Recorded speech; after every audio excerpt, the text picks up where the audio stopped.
وہ کربٹ کے بعد لیٹی جانے کن سوچوں میں مگن تھی، یکدم چونک گئی۔ کون؟ مظاہر بھائی؟ اس نے خود سے پوچھا۔ وہی تو آئے ہیں پہلے بھی، مگر اب کیوں آئے ہیں؟ کہہ تو دیا تھا کہ نہ آئے ملنے۔ اس کی پیشانی پر لاتعداد شکنیں پڑ گئی، اٹھ بیٹھنے کو قطعی جی نہیں چاہا۔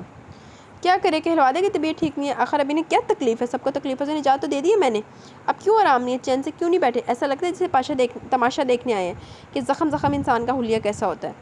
وہ پیچو تاب کھاتی ناچار اٹھ کھڑی ہوئی، اندر باہر کے بل درست کرنے کی کوشش کی، سر پر دوپٹہ اچھی طرح جمایا اور بوجھل قدموں سے ڈرائنگ روم میں آئی۔ السلام علیکم۔ اس نے گویا کوئی بوجھ اتارا، نظر جھکی ہوئی تھی، یوں جیسے کوئی چوری چھپا رہی ہو۔ وعلیکم السلام، ٹھیک ہو؟ فارمل سا سوال ہوا۔ اتنی اچھی طرح ٹھیک ہوئی ہوں کہ غلط کے معنی بھول گئی ہوں۔ وہ تلخی سے مسکرا کر ان کے مقابل بیٹھ گئی اور لہجے بھر کو نظریں اٹھائی۔ سفاری سوٹ میں مظاہر اپنے افسرانہ سٹائل میں بیٹھے بغور اس کا چہرہ دیکھ رہے تھے۔ اس نے فوراً نظر جھکا لی۔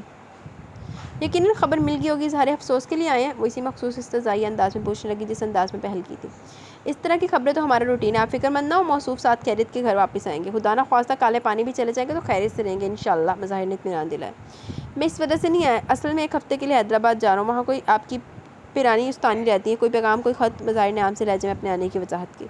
اف، کس قدر خیال ہے آپ کو میرا؟ استانی عائشہ کے ذکر پر دل میں اتھل پتھل تو ہوئی مگر تن سے باز نہ آئی۔ وہ حیدرآباد میں کب ہوتی ہے؟ نو کوٹ میں ہوتی ہے، آپ کے لیے تو آؤٹ آف وے ہوگا، اس لیے تھینک یو۔ ہزار تڑپ کے باوجود بظاہر سرد مہر انداز میں گویا ٹکا سا جواب دیا۔ میں اکثر حیدرآباد جاتا رہتا ہوں، شام کو فراغت ہوتی ہے تو لانگ ڈرائیو پر نکل جاتا ہوں۔ حیدرآباد، لطیف آباد، نو کوٹ، اس کے آس پاس کے علاقے، رات کا کھانا عموماً جھگی ہوٹل میں کھاتا ہوں۔ ٹرک ڈرائیوروں کی لگائی کیسٹ سنتا ہوں، ان کی سیاسی بصیرت سے لبریز گفتگو سے انجوائے ہوتا ہوں۔ ایک طرح سے میری پکنک ہو جاتی ہے، جب کراچی واپس آتا ہوں تو اچھا خاصا فریش ہو چکا ہوتا ہوں، اس لیے سوچا کہ ہو سکتا ہے ڈرائیو کرتا ہوا نو کوٹ کی طرف نکل جاؤں اور اس مرتبہ میں بھی آپ کی محترمہ استانی صاحبہ سے ملوں، ان کا شکریہ ادا کروں۔ آپ کیوں ان کا شکریہ ادا کریں گے؟ آپ کے ساتھ کیا احسان کیا انہوں نے؟ اس نے تنک کر سوال کیا۔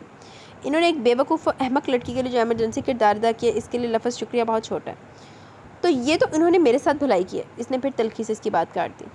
مظاہر نے گہری اور بامانی نگاہ اس کے چہرے پر کی اور رسٹ واچ کی طرف دیکھتے ہوئے اٹھ کھڑے ہوئے۔ اچھا میں چلتا ہوں۔ کہاں چلے بیٹا؟ میں چائے شربت دونوں لے آئی ہوں، اس لیے کہ اگر پوچھتے تو تم منع کر دیتے دونوں کے لیے۔ اس دن ہزار اصرار کے باوجود تم نے اس گھر کا نمک چکھنا پسند نہیں کیا، وہ جو کہا گیا ہے نا، ندامت عمر بھر کی اس گھر کے لیے جہاں مہمان کی تواضع نہ ہو۔ خالہ جان، آپ نے تو تواضع کا حق ادا کیا ہے، مجھے ہی جانے کی جلدی تھی، ایسی کوئی بات نہیں، میں نے تو آب میزبانی میں یہاں کوئی کمی نہیں پائی، مجھے افسوس ہے کہ مجھے آج بھی جلدی ہے، مگر میں اس مرتبہ یہ چائے پی لیتا ہوں ورنہ پھر کہیں حرام حلال کا فلسفہ شروع نہ ہو جائے، حالانکہ میں آپ جیسی شفیق و محترم خاتون کا دل سے احترام کرتا ہوں۔ مظاہر نے ٹرے سے چائے کا کپ اٹھا کر انسان دوست لہجے میں قمر النساء کی تشبیہ کی۔ یہ تمہاری سعادت مندی ہے، میرے لیے تو تم اس لیے اہم ہو کہ تم ماہ نور کی قرابت دار ہو۔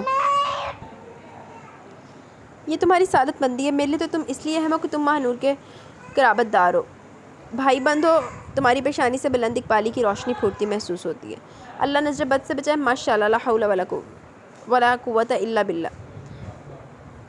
قمر النساء کے لہجے میں فطری محبت کا عکس واضح ہوا۔ اللہ تمہارے ماں باپ کا کلیجہ ٹھنڈا رکھے، آمین۔ ان کے والدین حیات نہیں اماں؟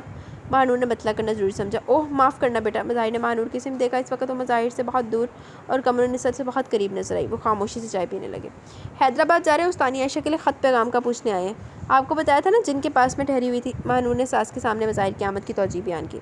اچھا، تم ان کے ضرور جاؤ، ان تک ضرور جاؤ اور ہمارا بہت بہت سلام کہنا۔ جی تو میرا بھی چاہتا ہے کہ ان سے ملوں۔ ماہ نور نے جو کچھ بتایا اسے تو لگتا ہے کہ گویا کوئی ولی عورت ہے۔ اگر آپ لوگ چلنا چاہیں تو چلیں، میں شام 4 بجے کے قریب کراچی سے چلوں گا، ڈرائیور ساتھ ہوگا، وہ مجھے حیدرآباد چھوڑ کر آپ لوگوں کو آگے لے جائے گا۔ ماہ نور کا دل ایک دم تیز تیز دھڑکنے لگا، ایک دم سے تاروں بھری اوڑھنی اوڑھے استانی سامنے آ کھڑی ہوئی، حیا میں تاثرات کے ساتھ نیچی نظریں کیے ہوئے۔ وہ آج پہر یہی سوچا کرتی تھی کہ شاید اب وہ کبھی استانی سے نہیں مل پائے گی، اب اسے کون جانے دے گا، استانی اس کے بارے میں کیا کچھ سوچتی ہوگی، پتہ نہیں ان کا بھی تو کچھ جی چاہتا ہوگا مجھ سے ملنے کو، جیسے اچانک ملے تھے ایسے اچانک جدا ہو گئے۔ استانی تک رسائی اتنی آسان ہے؟ وہ ان سے اس قدر قریب ہے، چند گھنٹوں کے فاصلے پر، صرف میرے خدا، وہ سارا زہر تھوک کر پرشوقن انداز میں مظاہر کی طرف دیکھنے لگی۔ سب کچھ ذہن سے محو ہونے لگا، سامنے بس استانی کے وجود کی رنگ و روشنیاں تھیں۔ اماں چلیں استانی سے ملنے؟ اس کا انداز جوش میں بچکانا سا ہو گیا۔ تمہارا جی چاہتا ہے تو چلی چلتی ہوں بیٹے، ہمیں صبح واپس بھجوانے کا بندوبست کر رکھو تو میں چلی چلتی ہوں ماہ نور کے ساتھ۔ مجھے خود بھی ان محترم خاتون سے ملنے کا بہت خیال ہے جنہوں نے ہماری بچی کو اندھیرے وقتوں میں اپنا سایہ دیا، ان کا احسان تو ہم کبھی اتار ہی نہیں سکتے۔ مظاہر ماہ نور کا موڈ بدلنے میں کامیاب ہو چکے تھے، ایک ہلکی سی مسکراہٹ کا عکس ان کے چہرے پر تھا۔ اب مینوں جنہ پائی زہر لگدا نا اونا ہی یہ سین بوتے لکھ دے، تو آپ لوگ 3:30 بجے تک تیار رہیے گا، میں پک کر لوں گا۔ وہ چائے کا کپ رکھتے ہوئے اٹھنے لگا۔ 1 منٹ بیٹے، ذرا اور بیٹھو، میں ابھی آئی۔ قمر النساء نے کہا اور بہت تیزی سے اٹھ کر باہر چلیں گے۔ آپ ٹھیک ہی تو کہتے ہیں، استانی کا تو شکریہ ادا ہو ہی نہیں سکتا، ایسے وقت مجھے ملے مجھے ملی جب رشتوں کی حقیقت کھل چکی تھی۔ لفظ اپنا ایک بے معنی سا حروف کا مجموعہ بن چکا تھا۔ زبان لاشعوری طور پر پھر سوئی کی نوک بن گئی۔ ظاہر کی نگاہ پھر گہرائیوں کا پتہ دینے لگی۔ بہت کچھ ہو چکنے کے بعد پلٹ پلٹ کر پیچھے دیکھنا کبھی عقل کی بات نہیں سمجھی جاتی، ورنہ انسان ختم ہونے سے پہلے ختم ہے۔ اس دنیا میں روز اتنا کچھ ہوتا تھا کہ اپنے ہونے والے واقعہ قطعی غیر اہم محسوس ہونے لگتا ہے۔ 3 وقت کا کھانا تو خواب کی بات ہوتی ہے، ایک وقت کھانے کو نہیں ملتا۔ اسی دنیا میں ہر رات بے شمار لوگ کھلے آسمان تلے راتیں گزارتے، کہیں زلزلے کی وجہ سے، کہیں سیلاب کی وجہ سے، کہیں جنگی بدامنی کی وجہ سے۔ بے شمار مائیں ایسی ہیں جو راتوں کو سو نہیں پاتی، حالانکہ بستروں پر ہوئی ہیں۔ یہ معصوم اغوا شدہ بچوں کی مائیں ہیں۔ انسانیت کے رشتے کے علاوہ سب رشتے مسلط ہیں اور سراب ہیں۔ یہ ایک بے رحم حقیقت ہے۔ حقیقت پسندی کے ساتھ زندہ رہنا سیکھ لو ماہ نور، زندگی آسان ہو جائے گی۔ مظاہر کا لہجہ ماہ نور سے زیادہ سنگین ہو گیا۔ تم بہت صحیح بولے بیٹا، خود کو دھوکہ دے کر جینے میں واقعی بہت اذیت ہے۔ قمرالنساء پر مظاہر کی بات کا گہرا اثر تھا۔ اس لیے مجھے ان خاتون سے دلچسپی پیدا ہوئی کہ پسماندہ بستی میں رہنے والی خاتون جنہوں نے ماہ نور کو ٹھکانہ دیا، اور مستقل ٹھکانے کا شعور بھی۔ کون ہے، کہاں کی رہنے والی ہے، ان کی کوئی نہ کوئی خاص بات مجھے ماہ نور کا ضرور بتاتی ہے۔ یہ انسان دوست لوگ ہی تو ہیں سب سے زیادہ حقیقت شناس ہوتے ہیں، اپنی ذات کا انکار کر دیتے ہیں اور ایک ساتھ میں کل دیکھنے لگتے ہیں۔ ایسے لوگوں سے مل کر انسان کو دلی سکون ملتا ہے۔ میں بھی دل کے مستقل سکون کا کوئی منتر ان سے پوچھوں گی، کوئی ایسی دعا جو میرے بیٹے کا قلب بدل دے، مجھے نرینا اولاد ایک نعمت محسوس ہو۔ رات کے پچھلے پہر انگارے کی طرح دہکتا ہے میرا دل۔ قمرالنساء پھوٹ پھوٹ کر رونے لگی۔ مظاہر اور ماہ نور گمسم سے ہو گئے۔ کمرے کی دیواریں قمرالنساء کے درد کا رنگ بتانے لگی۔ حوصلہ قائم رکھیں، دعا میں تاثیر آ ہی جائے گی انشاءاللہ، مظاہر نے کہا اور اٹھ کھڑے ہوئے۔ 3:30 بجے، یاد رکھیے گا ابھی 1.25 گھنٹہ ہے آپ کے پاس تیاری کے لیے، مجھے بھی ضروری تیاری کرنا، ٹھیک ہے ماہ نور؟ ان کا انداز وہی تھا جو ماہ نور بچپن سے دیکھتی آ رہی تھی، گویا درمیان میں کچھ تھا بھی نہیں، ہوا بھی نہیں تھا۔ قمرالنساء آنکھیں پوچھتی اٹھ کھڑی ہوئی، ٹھیک ہے بیٹے؟ اور مظاہر کو چھوڑنے گیٹ تک گئی۔ جی۔ ماہ نور اپنے کمرے میں آ گئی، ایسے حالات کے بعد جبکہ وہ کسی فطری خوشی کا خواب بھی نہیں دیکھ سکتی تھی۔ سما وقت سچی روحانی باوقار خوشی ہمیشہ کے لیے چھن جانے کی اذیت ناک احساس روح کو چھلنی کرتا رہتا تھا۔ استانی عائشہ سے ملنے کا تصور ایسا تھا گویا خوشی ٹوٹ کر برسی ہو۔ ہر منفی احساس وقتی طور پر کہیں مدفن میں مدفون ہو گیا تھا۔ اسے دھیان ہوا کہ استانی کے لیے کوئی ہدیہ لے جانا چاہیے، محبت و خوشی اور ممنونیت کے اظہار کے طور پر۔ اب اتنا وقت تو نہیں تھا کہ کچھ خریدا جا سکتا۔ وہ سوچنے لگی اس کے پاس کوئی ایسی نئی چیز ہے جو انہیں دی جا سکتی ہو۔ کیا سوچنے کھڑی ہوگی، وقت کم ہے۔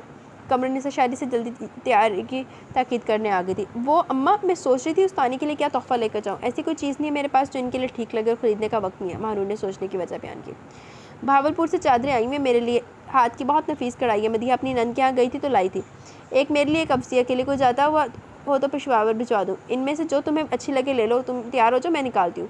مظاہر کو 1000 روپے دیے کہ اپنے ڈرائیور سے 5 کلو مٹھائی اور پھلوں کا ٹوکرا منگوا لیں، استانی ہماری طرف سے اپنے محلے میں بانٹ دیں گی، ٹھیک ہے؟ تم تیار ہو جاؤ۔ وہ کہہ کر باہر چلے گی۔ یقیناً استانی بھی مجھے اچانک سامنے دیکھ کر بہت خوش ہوں گی۔ وہ یوں خوش ہو رہی تھی جیسے بچے چاند رات کی عید کے انتظار میں سو نہیں پاتے۔ اس کے بھی ہاتھ پاؤں پھول رہے تھے کہ بس جلدی سے فاصلے سمٹ جائیں اور وہ استانی کے پاس ہو۔ اس نے بہت ہلکے رنگ کے سادے سے کپڑوں کا انتخاب کیا اور ایک سوٹ احتیاطاً چھوٹے سفری بیگ میں رکھ لیا۔ اس وقت اس کے ذہن میں کچھ نہیں تھا سوائے استانی عائشہ سے ملاقات کے خوشکن تصور کے۔ 9 کوٹ تک پہنچنے والی گزرگاہیں، استانی عائشہ کی گلی، لکڑی کا بدرنگ دروازہ، چھوٹے سے آنگن اور ایک کمرے والا صاف ستھرا گھر، سستے مگر چمچماتے ہوئے برتن، شام ہوتے ہی روشن ہونے والا جھولتا ہوا اکلوتا بلب۔ اف، کس قدر سکھ ہے اس ماحول میں، نہ معاشی پریشانی کی باتیں، نہ رشتہ داروں کے گلے شکوے، نہ توقعات لوٹنے پر جذباتی گفتگو، نہ کھونے کے خوف، نہ پانے کی لگن۔ اس مکان کے مکین کو بس ایک دھن کے دینا کیا ہے۔ دنیا کی امیر ترین عورت کے حاضر موجود پر راضی برزار، سر سے پاؤں تک خوش، جو کہتی ہے لکھنے والے نے بے حساب رزق لکھ دیا، سمجھ میں نہیں آتا کہ استعمال کس کی طرح کروں۔ وہ تیاری کے دوران بس یہی کچھ سوچتی رہی۔ استانی کہتی ہے خوشی بھی رزق میں شامل ہے اور نعمتوں کی طرح اترتی ہے اور آس پاس ہی آتی جاتی رہتی ہے، چند گھڑی کھڑے ہو کر محسوس کر رہے ہو تو موجودگی ملتی ہے۔ اس کے لیے منصوبہ بنا کر انتظار کرنے والے ایسے ہوتے ہیں جو اسٹیشن پہنچے اور پتہ چلے کہ ٹرین چھوٹ گئی۔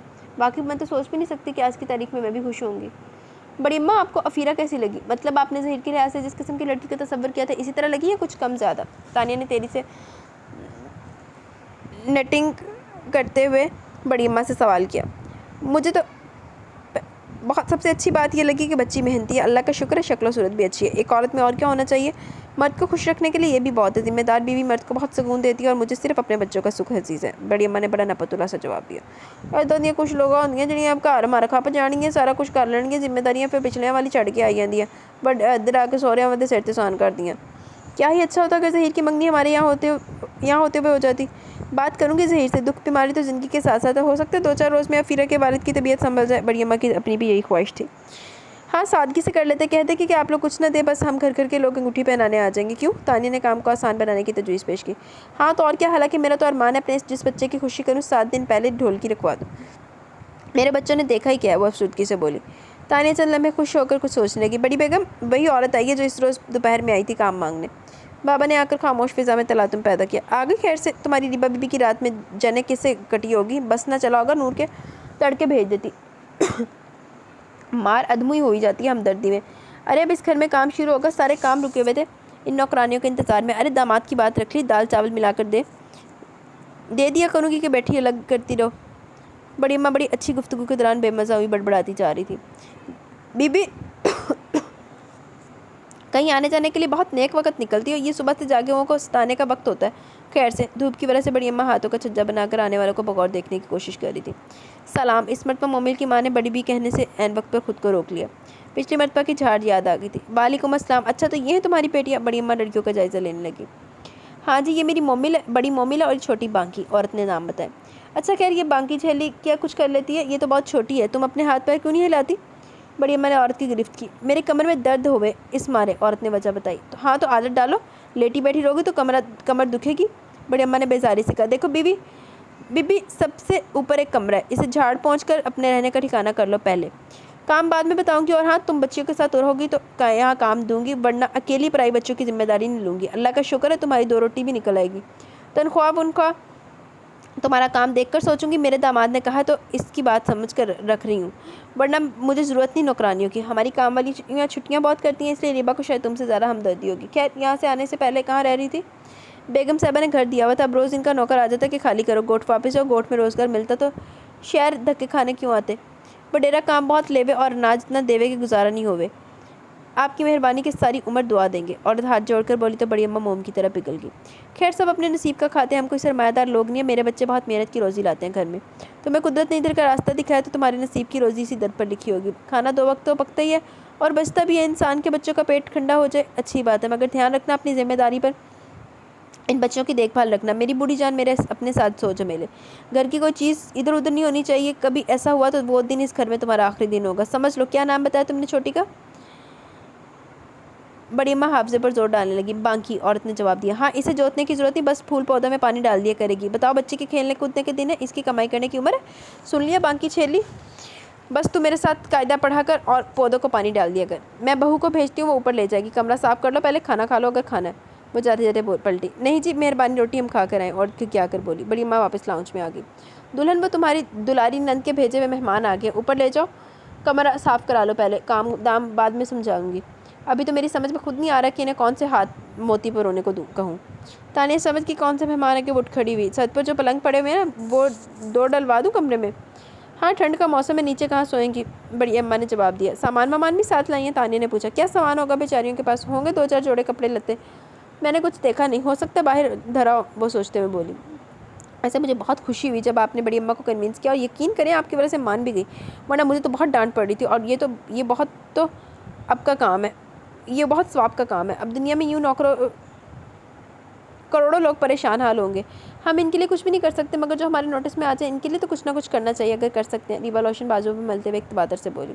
مون کو ایک انسان دوست کا چہرہ بغور دیکھنا بہت اچھا لگا۔ میں سوچ رہا ہوں اگر میں اپنا اکاؤنٹ تمہیں ٹرانسفر کر دوں تو تمہیں تقسیم کرنے کے لیے کتنی مدت درکار ہوگی؟ خیر، اب ایسا بھی نہیں ہے، آپ سے پوچھے بغیر تو میں کسی کو نہیں دوں گی، وہ بے ساختگی سے گویا ہوئی۔ اب ان بیچاریوں کو میں نے کیا دیا ہے؟ بڑی اماں سے ملازم رکھنے کی سفارش تو کی ہے، حالانکہ میرا دل چاہ رہا تھا کہ انہیں کچھ نہ کچھ دینا چاہیے، وہاں تو ممی نے سب ارینج کیا ہوا تھا، اب تو ان کو بہت سی چیزوں کی ضرورت پڑے گی، وہ سوچتے ہوئے بولی۔ مون نے کسی دھیان میں اس کی طرف دیکھا، پھر سائڈ ٹیبل سے اپنا پرس اٹھا کر کچھ نوٹ نکالے۔ یہ 2000 ہے، مومل کو دے دینا، اس کی ماں کو مت دینا، بہت سیلفش ہے، پتہ نہیں اپنی بیٹی کو اپنی مرضی سے استعمال بھی کرنے دے یا نہیں۔ ریبا کی آنکھیں خوشی سے چمکنے لگی، اس نے مون کی طرف یوں تشکرانہ دیکھا جیسے وہ براہ راست اس پر احسان کر رہا تھا۔ تھینکس الاٹ، وہ بولی۔ شکر ہے آپ بھی ان لوگوں کے لیے سافٹ کارنر رکھتے ہیں، ورنہ بعض لوگ تو بہت کنجوس ہوتے ہیں۔ اف، کس قدر خوشی ہوگی مومل۔ ویسے تو اس کا فیس بہت اداس ہے، حالانکہ عمر بہت کم ہے، مگر بولتی بہت میچور ہے، حیرت ہوتی ہے، کم از کم مجھ سے زیادہ اچھی باتیں کر لیتی ہے۔ اچھا، مجھے کوئی بھی اتفاق نہیں ہوا اس کی باتیں سننے کا، بے غیرت لانتی، تینے گلا سننے اتفاق نہیں ہو، تینے بہت کچھ کرنے اتفاق ہو، لانتی ہے، کمینہ۔ مون نے سرسری انداز میں یوں جواب دیا گویا وہ کوئی بہت غیر اہم بات کری ہو۔ اور تو یہ تم کیوں میرا شکریہ ادا کری ہو؟ میں نے تمہیں تو نہیں دیا، وہ شریر انداز میں مسکرا رہا تھا۔ اللہ کا شکر ہے میرے پاس سب کچھ ہے، جو کچھ آپ کے پاس ہے میرا ہی تو ہے، وہ کہہ کر کھلکھلا کر ہنس پڑی۔ مون اس بے ساختی پر بھوت سا اسے دیکھتا رہ گیا۔ ایک تو تمہیں یہ بری بیماری ہے، اچھی بات بہت فاصلے سے کرتی ہو، بیوی شوہر کے لہجے کے معاملے میں بہت حساس ہوتی ہے، اس کا دل دھڑکنے لگا کہیں اور ردھم میں، کسی اور ردھم میں۔ ادھر آؤ یار، ایک تو تمہیں باقاعدہ دعوت دینا پڑتی ہے۔ منہ نے اپنا دائیں بازو پھیلا کر اپنا اندھیا سمجھایا۔ ریبا جھجکتی ہوئی قریب آئی۔ وہ کنواری تھی، ابھی تک اس نے شوہر کا مکمل اور بھرپور روپ ابھی نہیں دیکھا تھا۔ اگر شادی کی پہلی رات روایتی رات نہ ہوتی تو لڑکی تو دلہنابے کے روپ میں تو شیزہ ہی ہوتی ہے۔ ابھی تو مون کی شوہرانہ باتوں پر سے اس کی حالت گیر ہونے لگتی تھی۔ مون نے اپنے پہلو میں لے لیا اور آہستگی سے اپنی شہادت کی انگلی سے اس کے ہونٹوں کو چھوا۔ تو ہے نا تمہیں پکا یقین کہ جو کچھ میرے پاس ہے وہ تمہارا ہی ہے؟ ریبا خاموشی۔ فاصلے تو تمہاری زبان بہت کام کرتی ہے، قریب آتے تمہارے سارے فیوز اڑ جاتے ہیں۔ یار میں تمہارا لائف پارٹنر ہوں، جو مرضی بات کیا کرو۔ تم تو بہت دلچسپ باتیں کرتی ہو۔ میرا تو سب سے اچھا وقت وہ وقت ہوتا ہے جب تم مجھ سے باتیں کر رہی ہوتی ہو، سارا اور سچی سچی باتیں۔ اس وقت مجھے محسوس ہوتا ہے کہ میری رگوں میں بھی خون دوڑا، ورنہ تو بس خود پر ایک مشین کا گمان ہونے لگتا ہے۔ اس کے ہاتھ کی گردش سے ریبا کے خون کی گردش تیز ہونے لگی۔ ریبا، انسان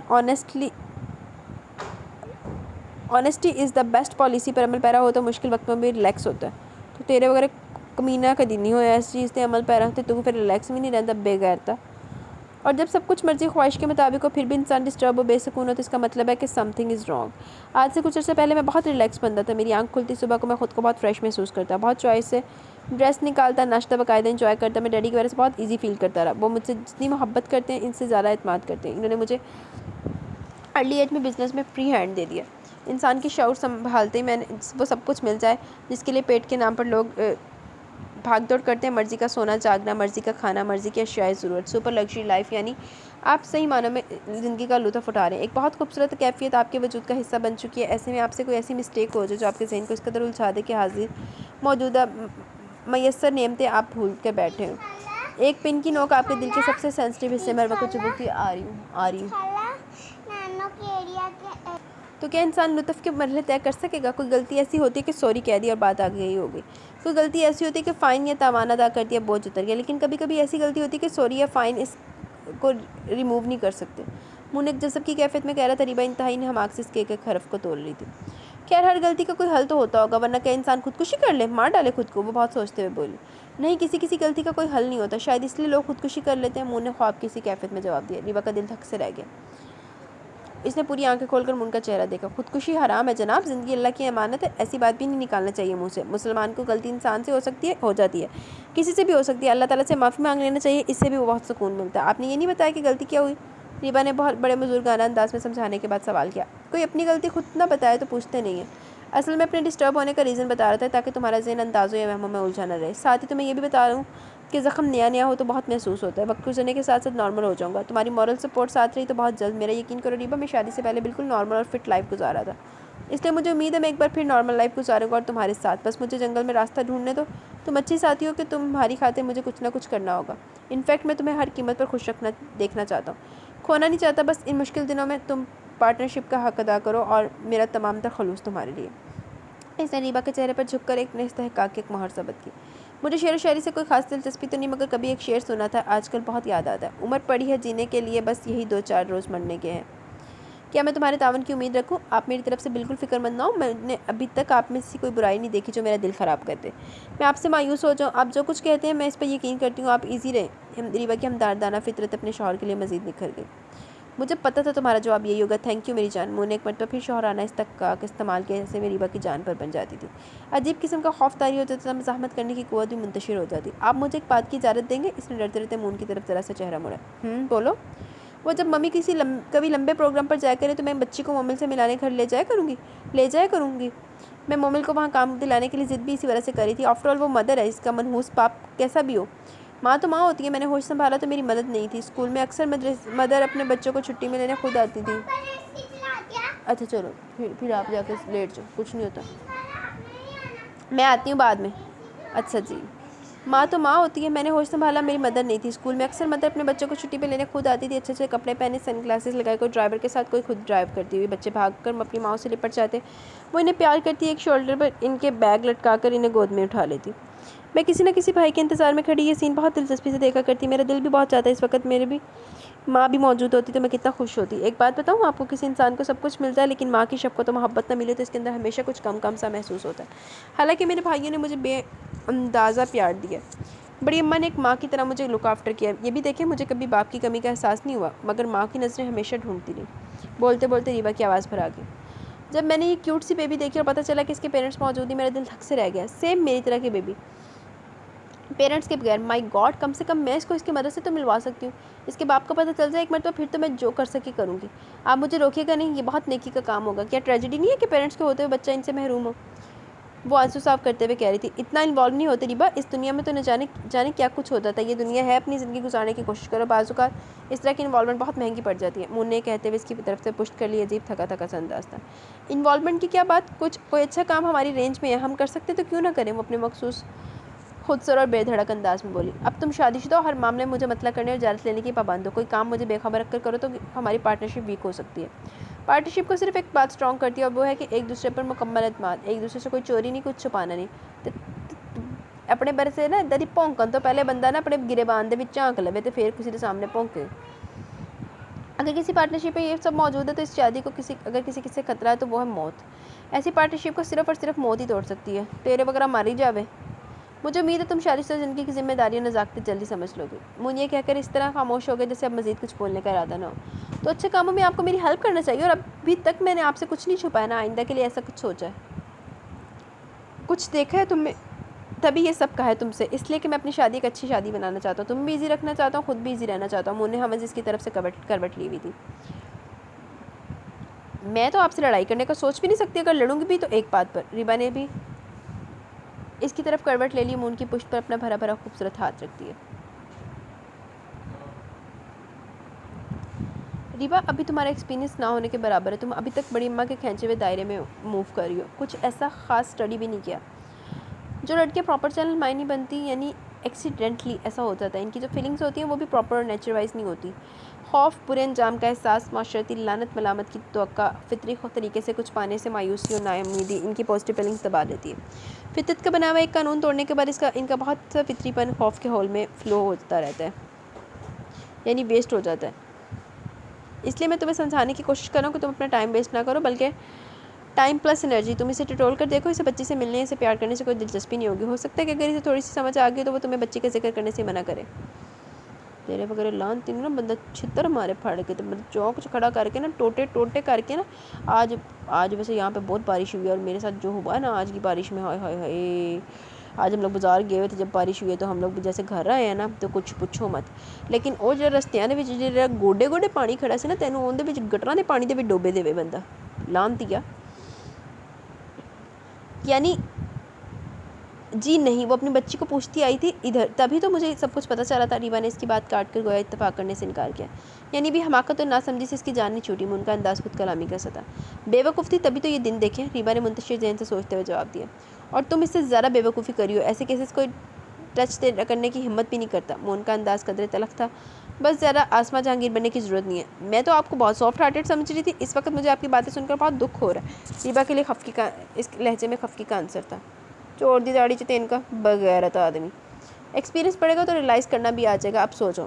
مون خود اندر سے کانچ کی طرح بکھرا ہوا تھا. مرد ہوتے اسٹرکٹ اور سیلفش ہیں.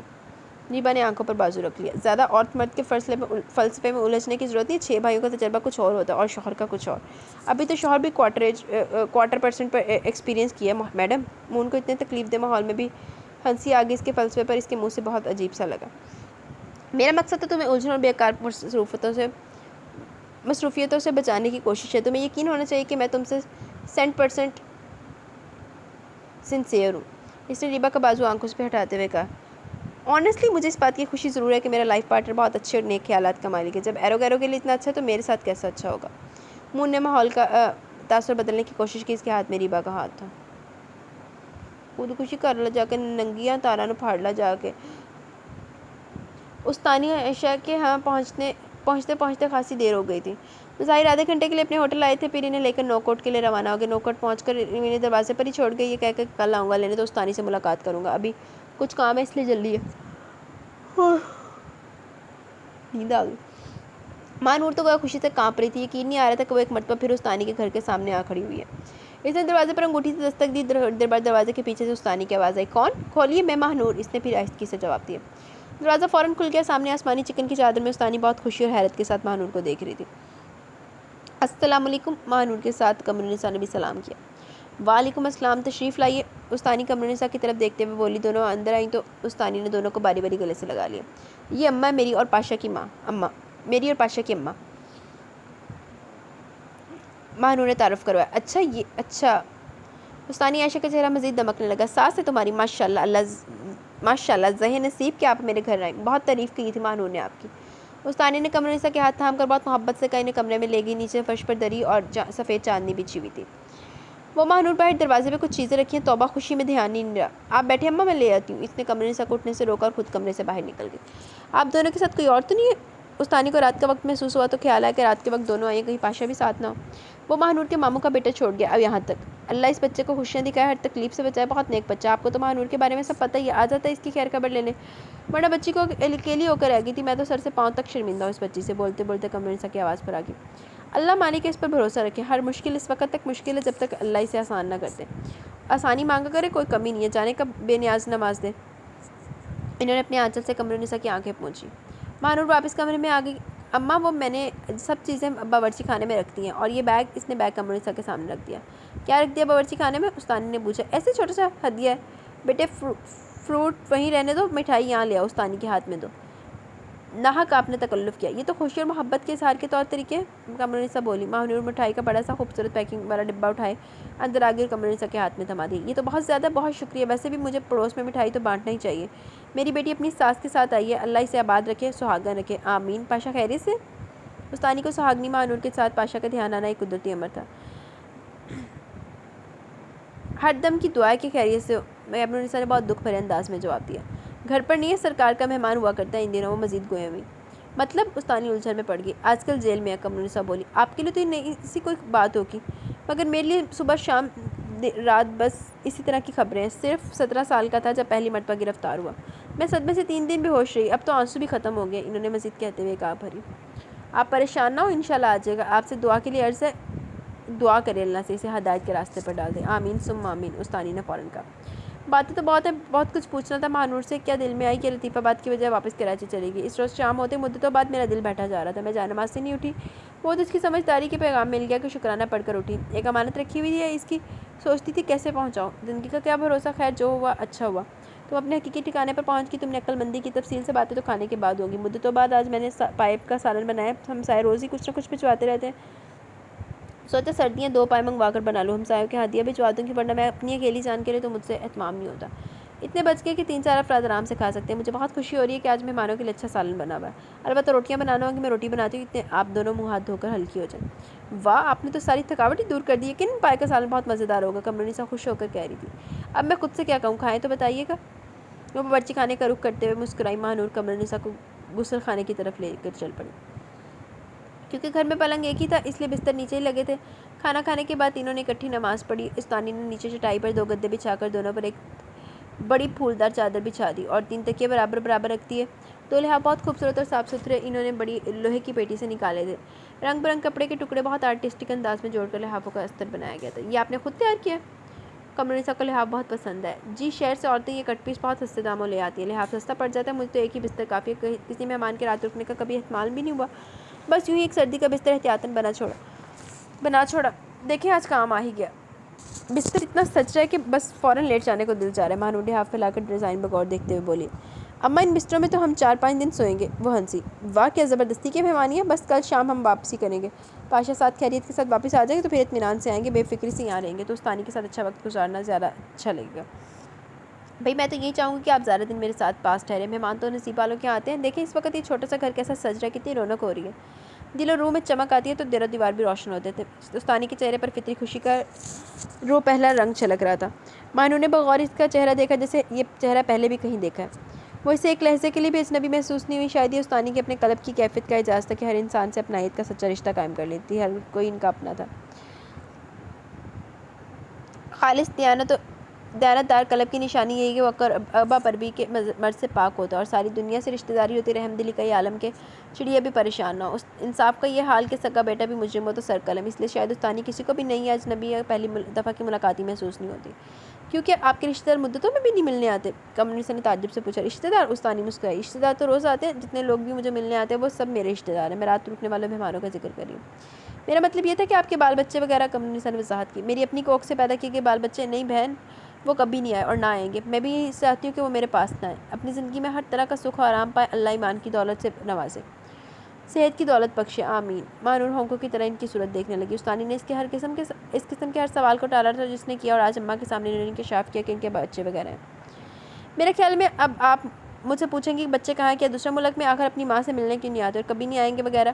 اصل میں اگر کوئی اپنے پردے کی باتیں خود نہ بتانا چاہے تو اسے اصرار نہیں کرنا چاہیے، وہ کہہ کر خاموش ہوگی۔ قمرالنساء کے چہرے پر شرمندگی کا عکس جھلکنے لگا۔ پیاری بہن ہرگز نہیں، میں آپ سے کچھ نہیں پوچھوں گی، وہ تو ایسے ہی پوچھ بیٹھی، آپ کی اس بات پر کوئی رکنے والا ٹھہرنے نہیں آتا کہ آپ کے بال بچے بھی تو ہوں گے، اگر آپ کو اس ذکر سے کوئی تکلیف پہنچے تو میں بہت شرمندہ ہوں۔ قمرالنساء نے ان کے ہاتھ تھام کر نادم لہجے میں کہا۔ ڈیوڑی میں پشتینی نوکر ہوا کرتے تھے۔ اچھا اگلا سین شروع ہو گیا میرا خیال۔ مردانے کے چاکر، زنانے کے چاکر، مگر جنت مکانی دادی اماں گھر بھری کی لڑکیاں باورچی خانے میں لگا کر رکھتی تھی۔ پرائے گھر میں لڑکی کیا نصیب لے کر جائے گی کسے خبر، لہٰذا لڑکیوں کو گھر گرہستی کے سارے کام آنا چاہیے۔ دوپہر کو جو لمبی تان کر سونے کی کوشش کرتی اسے جرمانے کے طور پر مہینہ بھر ٹکڑے توڑ کر رلی بنانا پڑتی۔ نمک حرام کا خطاب الگ ملتا، کہتی دن کام کو بنایا گیا اللہ نے، رات پڑی ہے سونے کو مار، اتنی لمبی رات کے بڑے بڑے کمر اینٹ سے۔ پھر نوکر چاکر کیا کرتے تھے بڑی اماں؟ تانیہ نے بڑی اماں کی بات مکمل ہوتے ہی تعجب سے سوال کیا۔ گھر کے اور تھوڑے کام ہوتے ہیں، زمانے بھر کی مہمانداری 7 کنبے رہتے تھے، صبح اس کے مہمان، شام اس کے مہمان، میکے سمدھیانے دوستانے، چولہے ٹھنڈے ہی نہیں ہوتے تھے۔ اتفاق بھی بہت تھا، میر تیری نہیں تھی کہ یہ اس کے مہمان ہے تو وہی کرے، زمانے بھر کا کھانا پکایا جائے، چائے ٹھنڈا، یہی نہیں کہ دادی اماں لڑکیوں سے بیگار کرواتی تھی، خیال بھی بہت رکھتی تھی، مہینے کے مہینے نیاری ڈیوڑی میں بٹھاتی، سب بیٹیوں بہوؤں کو چوڑیاں پہنواتی، موسم بدلتا تو بازار بلواتی، مرضی کا کپڑا دلواتی، خود کاٹتی، لڑکیوں سے سلواتی، اور 2-3 مہینے میں نوٹنگی جانے کی اجازت بھی دے دیا کرتی۔ پچھواڑے 2 بھینسیں بندی تھی، بیٹیوں بہوؤں کو صبح رات دودھ پینے کی تاکید کرتی کہ انہیں بچوں کی پرورش کے لیے صحت مند ہونا چاہیے۔ بڑی اماں کتنا مزہ آتا ہوگا، روز لگتا ہوگا کہ گھر میں کوئی فنکشن ہے، شادی وغیرہ پر کوئی کیسا لگتا ہوگا پھر؟ تانیہ بڑی اماں کے ماضی میں بہت دلچسپی لے رہی تھی۔ گھر میں ہر وقت کسی نہ کسی کی منگنی شادی کی تیاری ہوتی رہتی تھی، دادی اماں کی عمر کی نگرانی میں جہیز بری کی تیاریاں ہوتی رہتی تھی۔ خود بھی دادی اماں سلے ریشم موتی کا اتنا عمدہ کام کرتی تھی کہ کوئی یقین نہیں کر پاتا تھا کہ یہ گھر کا بنا کام ہے۔ ان کے سگڑاپے کی وجہ سے ہزاروں روپے کی بچت ہوتی تھی، شادیوں میں بہوؤں اور بیٹیوں پوتیوں اور نواسیوں کو بھی ساتھ لگا کر رکھتی تھی۔ جن دنوں کام کا زیادہ زور ہوتا، کام کرنے والیوں کا بہت خیال کرتی تھی، ان کی پسند کا کھانا بنواتی، ہر گھنٹے بعد چائے ملتی، دسترخوان تیار ملتا، سب کھاتی پیتی، پھر کام بنانے بیٹھ جاتی۔ خواب سی لگتی ہے یہ باتیں، وہ جو ریبا نے چوتھی پر پشواس پہنی تھی، اس پر موتی ستاری کا کام بھی میں نے خود کیا تھا۔ ریبا 5ویں جماعت چڑھی تھی تب بنائی تھی میں نے، ہر تہوار پر ضد کرتی تھی بڑی اماں میں وہ پشواس پہنوں گا، میں کہتی پہلے اپنا گھی تو درست کر لے، پہنے کا یہ پشواس، ایک ساڑی بھی ہے اس کے پاس تاؤسی رنگ کی، اس پر سرخ ریشم اور کالی پوت کا کام ہے، وہ بھی میرے ہاتھوں کا کام ہے۔ اب تو نظری جواب دے گی، اب تو بس تسبیح پڑھنے لائق رہ گئی۔ یہ ظہیر تو بہت چڑھتا تھا کہ اتنا باریک کام کیوں کرتی ہے، سر میں درد رہنے لگے گا کہ آئے گا۔ میں نے کہا کچھ ہنر اپنی بچی کے لیے بھی صحیح، کیا یاد کرے گی اپنی دادی کو؟ بڑی اماں اتنا کہہ کر جیسے تھک گئی اور گاؤں تکیہ درست کر کے تخت پر دراز ہو گئی۔ ہم تو بہت ہی نکمے بڑی اماں، جو کچھ آتا وہ بھی نہیں کر پاتے۔ تانیہ کو شرم آنے لگی۔ آپ کو محسوس تو نہیں ہوتا کہ بہو بہت پھوڑ آئی ہے؟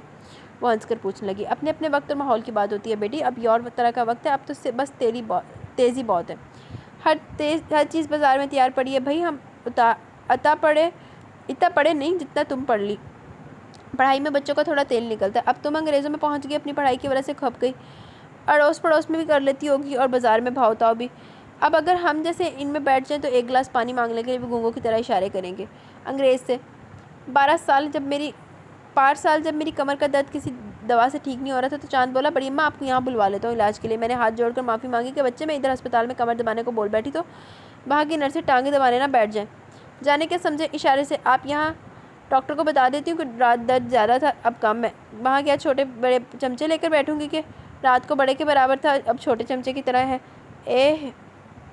ہاں خوب ہی ہنسا چاند تو، تانیہ تو خود ہنس کر دوری ہوگی۔ واہ بڑی اماں، تو کہنے کا مقصد یہ کہ نئے زمانے کے تقاضے کے مطابق تم نے پڑھائی کی اور وقت نبھانے لگی، یہ تمہاری ہنرمندی اور محنت ہے، بڑی اماں بولی۔ تانیہ بغور ان کا چہرہ دیکھنے لگی، کیا فراست ہے، کتنا قریب کر لیتی ہے انسان کو۔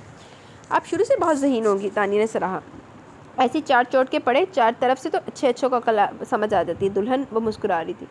کیوں آپ کے ساتھ کیا ہوا؟ میری معلومات کے مطابق تو آپ نے بہت اچھی زندگی گزاری ہے۔ تانیہ کو چنبا سا ہوا۔ بڑی اماں نے کوئی جواب نہ دیا، وہ خاموش ہو کر کچھ سوچنے لگی۔ شاید آپ اس دور کی بات کریں جب چاند کے دادا کی ڈیتھ ہوگی. ایسی صورتحال میں تو باقی عورت پر بہت سخت وقت آ جاتا. تانیہ نے انہیں سوچوں سے گھرا دیکھ کر اندازاً ایک بات کی. ان کے جانے کے بعد روپے پیسے کی تنگی تو نہیں دیکھی؟ 3 دکانیں اور 1 مکان تھا. وہاں سے معقول کرایہ مل جاتا تھا. اچھی طرح گزر بسر ہو جاتی تھی. 4 بچوں کو پڑھایا پڑھایا بھی اور کھلایا پہنایا بھی. اچھا، تمہارے سسر نے بہت پڑھنا چاہا تھا تو ناصر حسین نے دکانیں بیچ دی تھی. ان دنوں ناصر حسین ملازم ہو چکے تھے مگر مطمئن نہیں تھے. کاروبار کرنا چاہ رہے تھے. انہوں نے بچی کچی دکان اور مکان بیچ کر کاروبار شروع کیا. اللہ کا کرم و فضل ہو کے ماشاءاللہ جلدی جم گیا. سارا اور عارفہ کی شادی پر سارا خرچہ ناصر حسین نے اٹھایا. دونوں بھائیوں کی شادی میں نے کم عمری میں ہی کر دی تھی. ساتھ ہی رہتے تھے ان دنوں. محمد علی سوسائٹی میں بنایا تھا پہلے گھر اپنے باپ کی آخری نشانی بیچ کر، جس میں ہم نے یہ 4 بچے پالے تھے. تمہارے سسر چاند کے باوا تو زیادہ باہر وطن میں ہی رہتے تھے. یہ پہلے 4 بچے تو وہیں ہوئے تھے.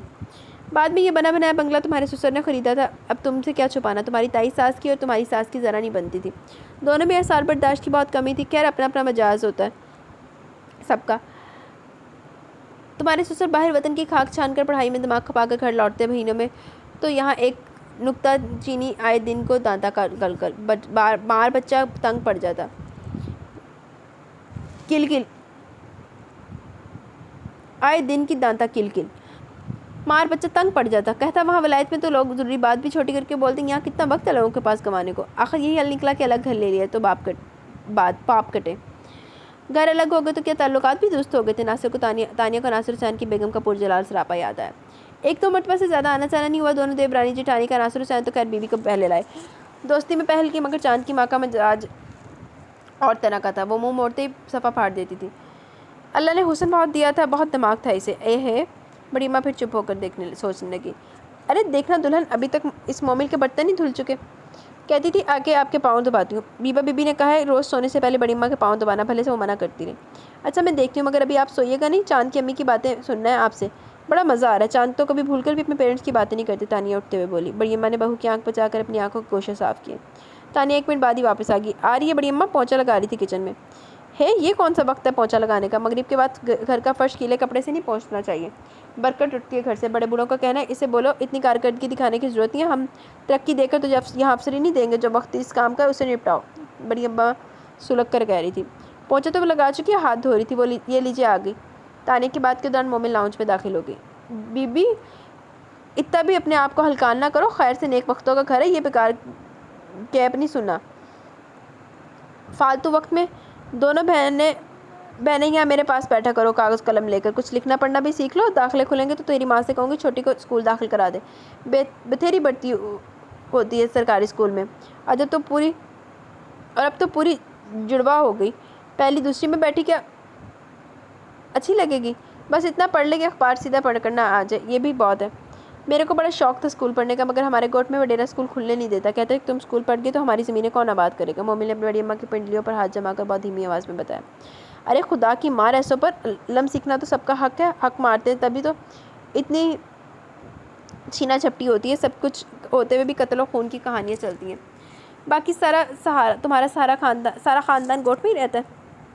بڑی اماں نے پوچھا. خاندان؟ مومن ذرا ٹھہر کے بڑے اماں کو تکنے لگی. بھائی تمہارے چاچے مامے نانا دادا یہ تو نہیں ہے؟ مومن نے بڑی سادگی سے جواب دیا. ارے تو کیا سیدھے آسمان سے گرے تھے تمہارے میاں بابا؟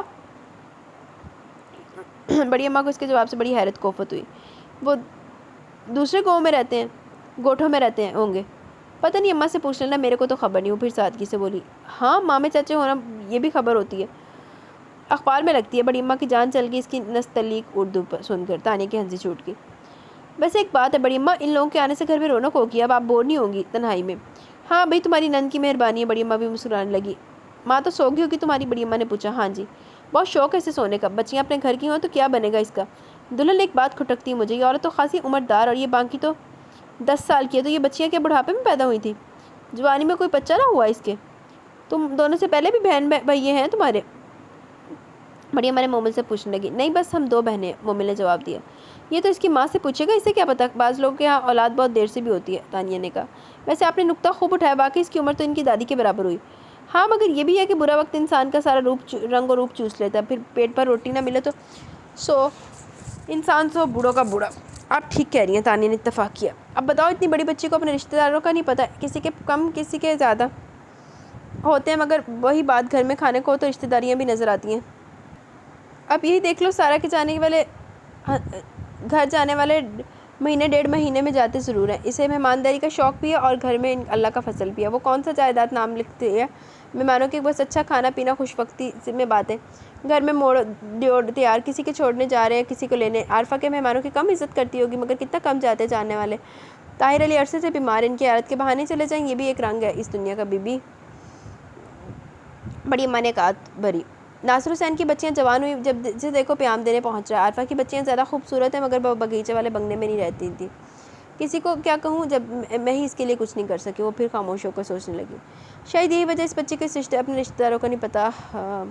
مجھ سے ملتی ہے ایک لڑکی روزانہ، وہ میری دیوانی ہے، میں اس کا دیوانہ۔ اظہار سیٹی کی دھن کے ساتھ گنگناتا لاؤنج میں داخل ہوا مگر فوراً ہی قدم رک بھی گئے اور گنگناہٹ بھی۔ یہ کیا ہے؟ اس نے مومل کی طرف اشارہ کرتے ہوئے تانیہ سے پوچھا۔ بدتمیز! تانیہ نے ہنسی چھوٹ کی۔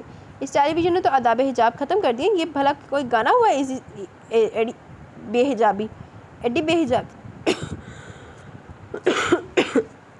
بڑی اماں کو گانا سخت ناپسند ہوا۔ آپ کو تو منڈوا اور نوٹنکی کے زمانے کے گانے پسند آتے ہوں گے۔ بڑی اماں، میں نے ایک مرتبہ دیکھا ہے ہیرو ہیروئن بہن بھائی کی طرح فاصلے پر کھڑے ہو کر گا رہے تھے، تو میرا چاند میں تیری چاندنی ہو۔ ویسے بھابھی آپ کو پسند آئے گا یہ گانا، اس میں چاند کا ذکر ہے، بھلے اسے 1000 سال پرانا ہو جائے یہ گانا۔ اظہار اپنی بات پر خود ہی حلق پھاڑ کر ہنسا۔ ہاں بہت ہنسنے والی بات ہے مار، سر دکھنے لگا اوندھی سیدھی سن کر، جاؤ جا کر سو جاؤ۔ بڑی اماں نے جھاڑ پلائی۔ اظہار نے پھر اشارے سے پوچھا کہ کون ہے؟ ریبا نے تحفہ بھجوایا بڑی اماں کے لیے، تانیہ نے بھی کنائے میں جواب دیا۔ بڑی اماں کے تو مزے آ گئے۔ اظہار نے بغور مومل کو دیکھا۔ ہوش سمجھ کے عمر میں آ گئے ہو، کچھ عقل سیکھو، بے موقع ٹھٹور اچھے نہیں ہوتے۔ صبح سے جب اب ہوش آیا ہے، گھر کا ہوٹل سمجھ رکھا ہے، سارا دن اوائی توائی پھرتے رہے، رات کو سونے آ گئے۔ بڑی اماں کوچنگ کلاسز چل رہی ہیں نائٹ میں، گھر آ کر دوبارہ جانے میں بہت پیٹرول خرچ ہوتا ہے، پیسے بچا رہا ہوں آپ کے۔ اے ہاں بہت بچت ہو رہی ہے، کھانا کھا لو تانیہ، اسے کھانا گرم کر دو اور سمجھا دینا کس سے کس طرح بات کرنا چاہیے۔ انہوں نے تانیہ اور اظہار کی طرف سے پش کر لی۔ مومل بڑی اماں اپنے کمرے میں چلی جائیں تو تم بھی جا کر سو جانا، تانیہ نے مومل سے کہا اور اظہار کے پیچھے باہر کا رخ کیا۔ یہ کیا شے ہے بھابھی، یعنی یہاں سویا بھی کرے گی؟ اظہار کی حیرت بے جا تھی، اس نے ابھی تک ذکر بھی نہیں سنا تھا شاید۔ بہت ضرورت مند تھی، بڑی اماں نے مون کے کہنے پر رکھ لی ہے۔ ایک نہیں 3 پیسز ہیں۔ تانیہ ہنسی۔ 2 بیٹیاں 1 ماں، ماشاء اللہ انسانوں کی ریل پیل ہو رہی ہے گویا، اظہار نے برجستہ کہا۔ ہاں اللہ نظر سے بچائے، تانیہ کھلکھلا کر ہنسی۔ سامنے حواس پاختہ بانکی آ رہی تھی، 3.5 فٹ قد اور 2 میٹر کی اوڑھنی سر پر جمی اور کانوں کے پیچھے اڑسی ہوئی۔ اظہار کو سامنے پا کر پیشانی تک ہاتھ لے جا کر خاموش سلام کے لشتم پشتم دوڑی۔ واہ ماشاء اللہ، بہت دلچسپ اضافہ ہے اپنی سترنگی چنریا کے ساتھ۔ تانیہ تو جیسے ہنس ہنس کر لوٹ پوٹ ہوگی۔ ارے بانکی ادھر آؤ، تانیہ نے بلایا۔ واقعی بانک پن تو بہت ہے، نام رکھنے والے کا کیا وجدان تھا؟ اظہار مسکرایا۔ بانکی ڈری گھبرائی سی اس کے قریب چلی گئی۔ جی چھوٹی بیگم، وہ اٹک کر بولی۔ بیٹا ڈرو نہیں، یہ بھی تمہارے صاحبوں میں سے ایک صاحب ہے، اظہار نام ہے ان کا۔ کسی لڑکی کا فون آیا کرے تو تم صرف ان کو بلایا کرو، چاہے لڑکی اپنا نام تک نہ بتائے، فون ان کا ہی ہوگا۔ باقی تمہیں ان کی اور کوئی خدمت نہیں کرنی، کھانا پینا یہ بھاگتے دوڑتے نپٹا لیتے ہیں۔ لڑکی کا ٹیلی فون روز آئے گا؟ بانکی نے تانیہ کے کلام کی روانی روک دی۔ بیٹے لڑکی کا نہیں، تانیہ نے وضاحت کی۔ ایک لڑکی تو ان کی بہن ہے نا، جس کی شادی ہمارے مالکن کے لڑکے سے ہوئی ہے۔ بانکی کا لہجہ گھبراہٹ کا کاس تھا۔ صرف وہی ایک لڑکی ان کی بہن ہے، اظہار کا لہجہ بے ساختہ تھا جو بانکی پر پہاڑ کی طرح ٹوٹا۔ بیچاری بچی بوکھلا کر ادھر ادھر دیکھنے لگی۔ یہ 6 گز کی ساڑی دوپٹے کی طرح اوڑھنے کا حکم اسے بڑی اماں نے دیا ہے؟ اظہار نے برائے معلومات عامہ سوال کیا۔ یہ ان کا کلچر ہے۔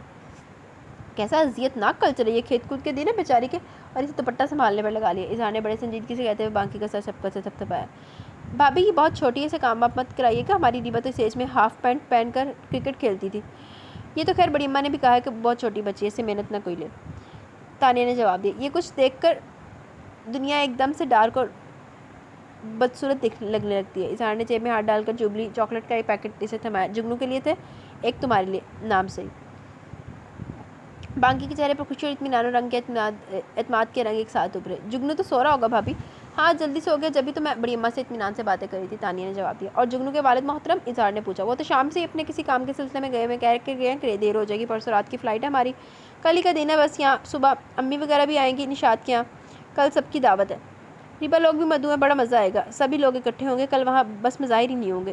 کیوں کہیں گئے ہوئے اکا جان؟ حیدرآباد ہم لوگوں کو تو خدا حافظ کہہ گئے، پرسوں تک شاید وہ آ نہیں سکیں گے۔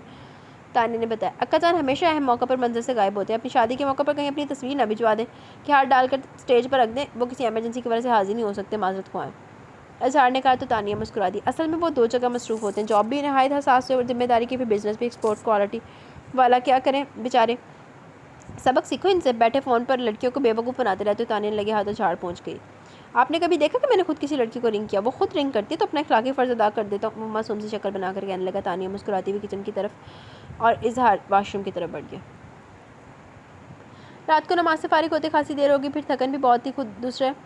خود قمر النساء نے بھی زیادہ کھوج لگانے والی باتیں کرنا پسند نہیں کیا، حالانکہ ان کے ذہن میں تجسس اپنی انتہا پر تھا کہ صاحب اولاد ہونے کے باوجود اتنی تنہا کیوں ہے، ان کی اولاد اپنی بہترین نیک ماں کے سائے سے کیوں دور ہے۔ اتنی اچھی ماں تو نصیب آور ہونے کی نشانی ہے، ماں تو بخیر ماں ہوتی ہے، پھر اتنی شاندار ماں جس کی شخصیت سے شرابی کی کیفیت ہم وقت جھلکتی ہے۔ اولاد سے دور ہو کر کوئی ماں اتنی شاد مطمئن پرسکون ہو سکتی ہے؟ وہ فجر کی نماز ادا کرنے کے بعد تسبیح پڑھتے ہوئے استانی کو دیکھتے ہوئے سوچتی بھی جاتی، جو قرآن پاک پڑھنے میں محو تھی۔ کالا پلین کرتا، سفید شلوار، ململ کا بڑا سا دوپٹہ، دوپٹے کے حالے میں ان کا روشن چہرہ۔ استانی کے نقش کس غضب کے تھے، یقیناً جوانی میں بہت حسین ہوں گی۔ اتنی خوبصورت، پاکردار، نیک سیرت عورت اور اتنی تنہا حیرت انگیز انکشاف کے صاحب اولاد بھی۔ میں کی سمجھا جڑیاں کوالٹیز سامنے آ رہی ہیں استانی دی ہیں۔ کیسی وہ اولاد جو اتنی اچھی ماں سے ملنے کی خواہش مند نہیں؟ ایسی ماں ملنا تو بہت بڑی خوش قسمتی ہے، میٹھا بولنے والی، دعا دینے والی کہ ماں ہو تو ایسی مثالی اور آئیڈیل۔ ماہنور دیکھتی رہی، سوچتی رہی۔ رات تم دونوں ساس بہو کی آنکھ میں بہت تھکاوٹ اور نیند تھی، اس لیے تم لوگوں سے بات کرنے کی خواہش کے باوجود بات نہ ہو سکی۔ اچھا وہ تمہاری نیند پوری ہوگی۔ استانی نے قرآن جزودان میں لپیٹتے ہوئے کہا، وہ اس کا دیکھنا بہت محسوس کر رہی تھی۔ جی اچھا خاصا راستہ ہے آپ تک پہنچنے کی خوشی میں، مگر پتہ ہی نہیں چلا۔ وہ مسکرائی۔ مجھے بھی تمہیں اچانک سامنے دیکھ کر بہت خوشی ہوئی تھی، ہر وقت ذہن میں تمہارا ہی خیال رہتا کہ پتہ نہیں تم کس حال میں ہوگی، کہاں ہو۔ بہرحال یہ بہت اچھا ہوا کہ تم اپنے اصل ٹھکانے پر ہو۔ اب اگر اللہ نے تمہارے لیے یہ سب طے کیا تو کیا عجب کہ اس میں تمہارے لیے کوئی بھلائی پوشیدہ ہو، اس لیے کہ مایوسی کو تو خود اللہ نے کفر کہا ہے، اس سے ہمیشہ بہتری کی امید رکھنا چاہیے۔ پاشا نے تو اپنی خوشی کا محور مرکز تمہیں بنا لیا ہے، تمہیں خوش رکھنے کے لیے وہ تمہارا پسندیدہ رنگ بھی اختیار کر سکتا ہے، بشرط یہ کہ تم اسے ہمیشہ کی رفاقت کا اعتماد دو، یقین دے دو۔ پاشا کی ماں کو دیکھ کر یوں ہی خیال آتا ہے کہ قدرت نے اس میں گنجائش ضرور رکھی ہوگی۔ اکثر نیک امید بھی مقبول دعا بن جاتی ہے کہ ایک آنچ، ایک لگن کی ضرورت ہوتی ہے۔ تم یہ نہ دیکھو کہ اس نے تمہیں کس طرح حاصل کیا، اس کا کردار کیا، وہ تمہارا شوہر ہے، تمہیں غم و غصے ضد میں اسے بحیثیت شوہر قبول کیا، تم اپنا اخلاقی شرعی کردار اور دیانتداری سے ادا کرتی رہو۔ جانے کب قدرت سب کچھ تمہارے حق میں کر دے، اس لیے خوش رہنا سیکھو۔ تمہاری ہر وقت کی کوڑن نظام قدرت تبدیل نہیں کر سکتی، نہ لوح محفوظ میں لکھا مٹھا سکتی ہے۔ ہر وقت ایک تعصب کی کیفیت قدرت کے فیصلوں پر اعتراض کی نشانی ہے۔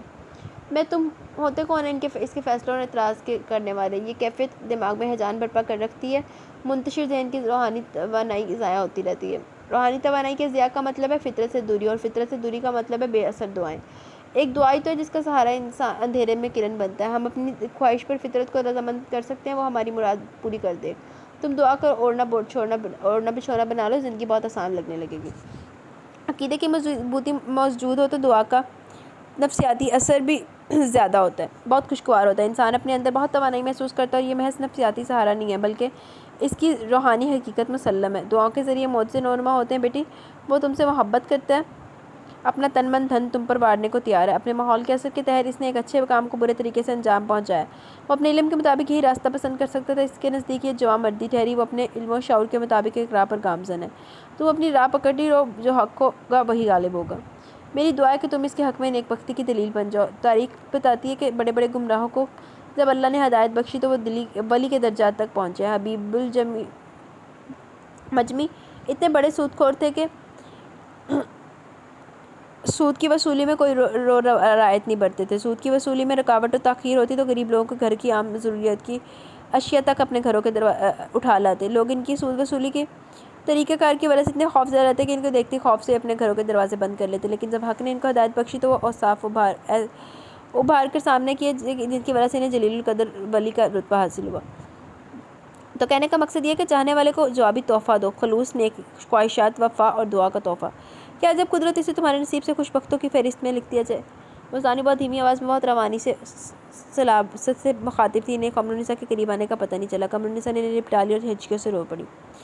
آج تک میں نے اپنے بیٹے کی کوئی تعریف نہیں سنی سوائے اس کے کہ وہ بہت خوبصورت ہے، اور اس کی روحانی بدصورتی پر میں یوں روتی رہی جیسے مرد پر روتے ہیں، پوری مایوسی کے ساتھ کہ جو چلا گیا وہ کبھی لوٹ کر نہیں آ سکتا۔ مگر آپ نے ابھی جس طرح میرے بیٹے کا ذکر کیا، اس سے یوں محسوس ہوا جیسے کوئی بات نہیں ہے، کوئی عیب ہی نہیں ہے۔ اتنی اچھی امید، اتنے اعتماد کے ساتھ کاش یہ کچھ میرے اندر بھی اتر ہے۔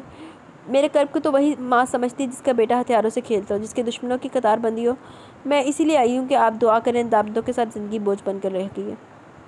وہ ہچکیاں لے کر بولتی جا رہی تھی۔ عائشہ استانی عائشہ نے رخساروں سے لڑک کر گریبان میں کہیں گم ہو گئی۔ انہوں نے قمرالنساء کی پشت محبت سے سلائی۔ بعض اوقات آزمائش بہت کڑی ہوتی ہے، اس میں کوئی شک نہیں، مگر غیر متزلزل ایمان ہو تو صلہ بہت عمدہ ہوتا ہے۔ ابھی اس کی عمر ہی کیا، اچھی امید رکھیے، اچھی ماں کے ساتھ ساتھ ابھی اس کے پاس ایک اچھی بیوی بھی ہے، اس میں تبدیلی کا امکان روشن ہے۔ وہ اپنی چادر سے قمرالنساء کے آنسو پوچھنے لگی۔ قمرالنساء کے آنسو تھم گئے، مگر وہ حوض ہچکیاں لے رہی تھی۔ خالہ جان، تو داغ مجھے لگ گیا، اس کا ازالہ تو ممکن نہیں۔ ماں نور دوپٹہ درست کرتی ہوئی کھڑی ہوگی اور بہت کرب سے کہہ رہی تھی، بس ایک داغ سے عورت کو اللہ بچائے کہ شوہر کے ہوتے ہوئے وہ کسی نامحرم کے ساتھ بے عزت ہو جائے، شوہر کی امانت میں کسی چوک کے سبب خیانت کر بیٹھے۔ یہ داغ بہت پکا ہوتا ہے، عورت کے ساتھ قبر میں اتر جاتا ہے۔ تمہارے ضمیر کے اطمینان کے لیے کافی کہ تمہیں چھونے والا، تم پر اپنا اختیار استعمال کرنے والا تمہارا قانونی اور شرعی شوہر ہے۔ دنیا کی آوازوں پر توجہ نہ دو، صرف اپنے ضمیر کی آواز سنو۔ تمہارا وجود ایک مرد کی امانت ہونا چاہیے، تمہارے جسم کے رازوں کا امین صرف تمہارے شوہر کو ہونا چاہیے۔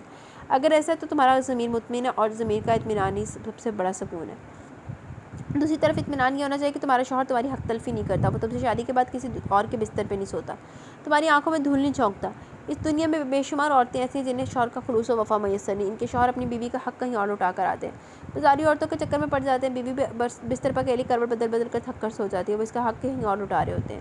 میں ایک ایسی خاتون کو جانتی ہوں جو اس وقت زندہ 75 سال کی ہو چکی ہے۔ وہ مجھے بتاتی ہے کہ ان کے شوہر شادی سے پہلے پینے پلانے اور بازار حسن کے رسیات تھے۔ شادی بہت روایتی انداز اور دھوم دھام سے ہوئی، زمیندار قسم کے پیسے والے لوگ تھے۔ لوگ خاتون کی قسمت پر رشک کر رہے تھے کہ وہ ایک خوبصورت پڑھے لکھے دولت مند آدمی سے بیاہی جا رہی ہے۔ کہتی ہے کہ مجھے خود اپنی قسمت پر رشک آ رہا تھا۔ میں خود تو ایک اسکول ہیڈ ماسٹر کی بیٹی تھی جو 7 افراد کی قوالت کا تنہا ذمہ دار تھا۔ مجھے ایک محفل میلاد میں میری ساس نے پسند کیا تھا، مجھے میلاد پڑھنے کا شوق تھا، اللہ نے اچھی آواز سے نوازا تھا، بس وہیں انہوں نے مجھے اپنی بہو بنانے کا فیصلہ کر لیا۔ شادی کے بعد انہوں نے مجھے بتایا کہ ان کے بیٹے میں چند اخلاقی برائیاں، مجھے بہو بنانے کا فیصلہ انہوں نے یہ سوچ کر کیا کہ ایک اچھے کردار و مزاج کی بیوی اپنے شوہر میں تبدیلی پیدا کر سکتی ہے۔ دولت مند لڑکی اکثر سمجھوتے نہیں کر پاتی، ان میں عیش و عشرت کی زندگی گزارنے کی عادت ہوتی ہے، جس کی وجہ سے ان میں صبر و برداشت کا جذبہ کم ہوتا ہے۔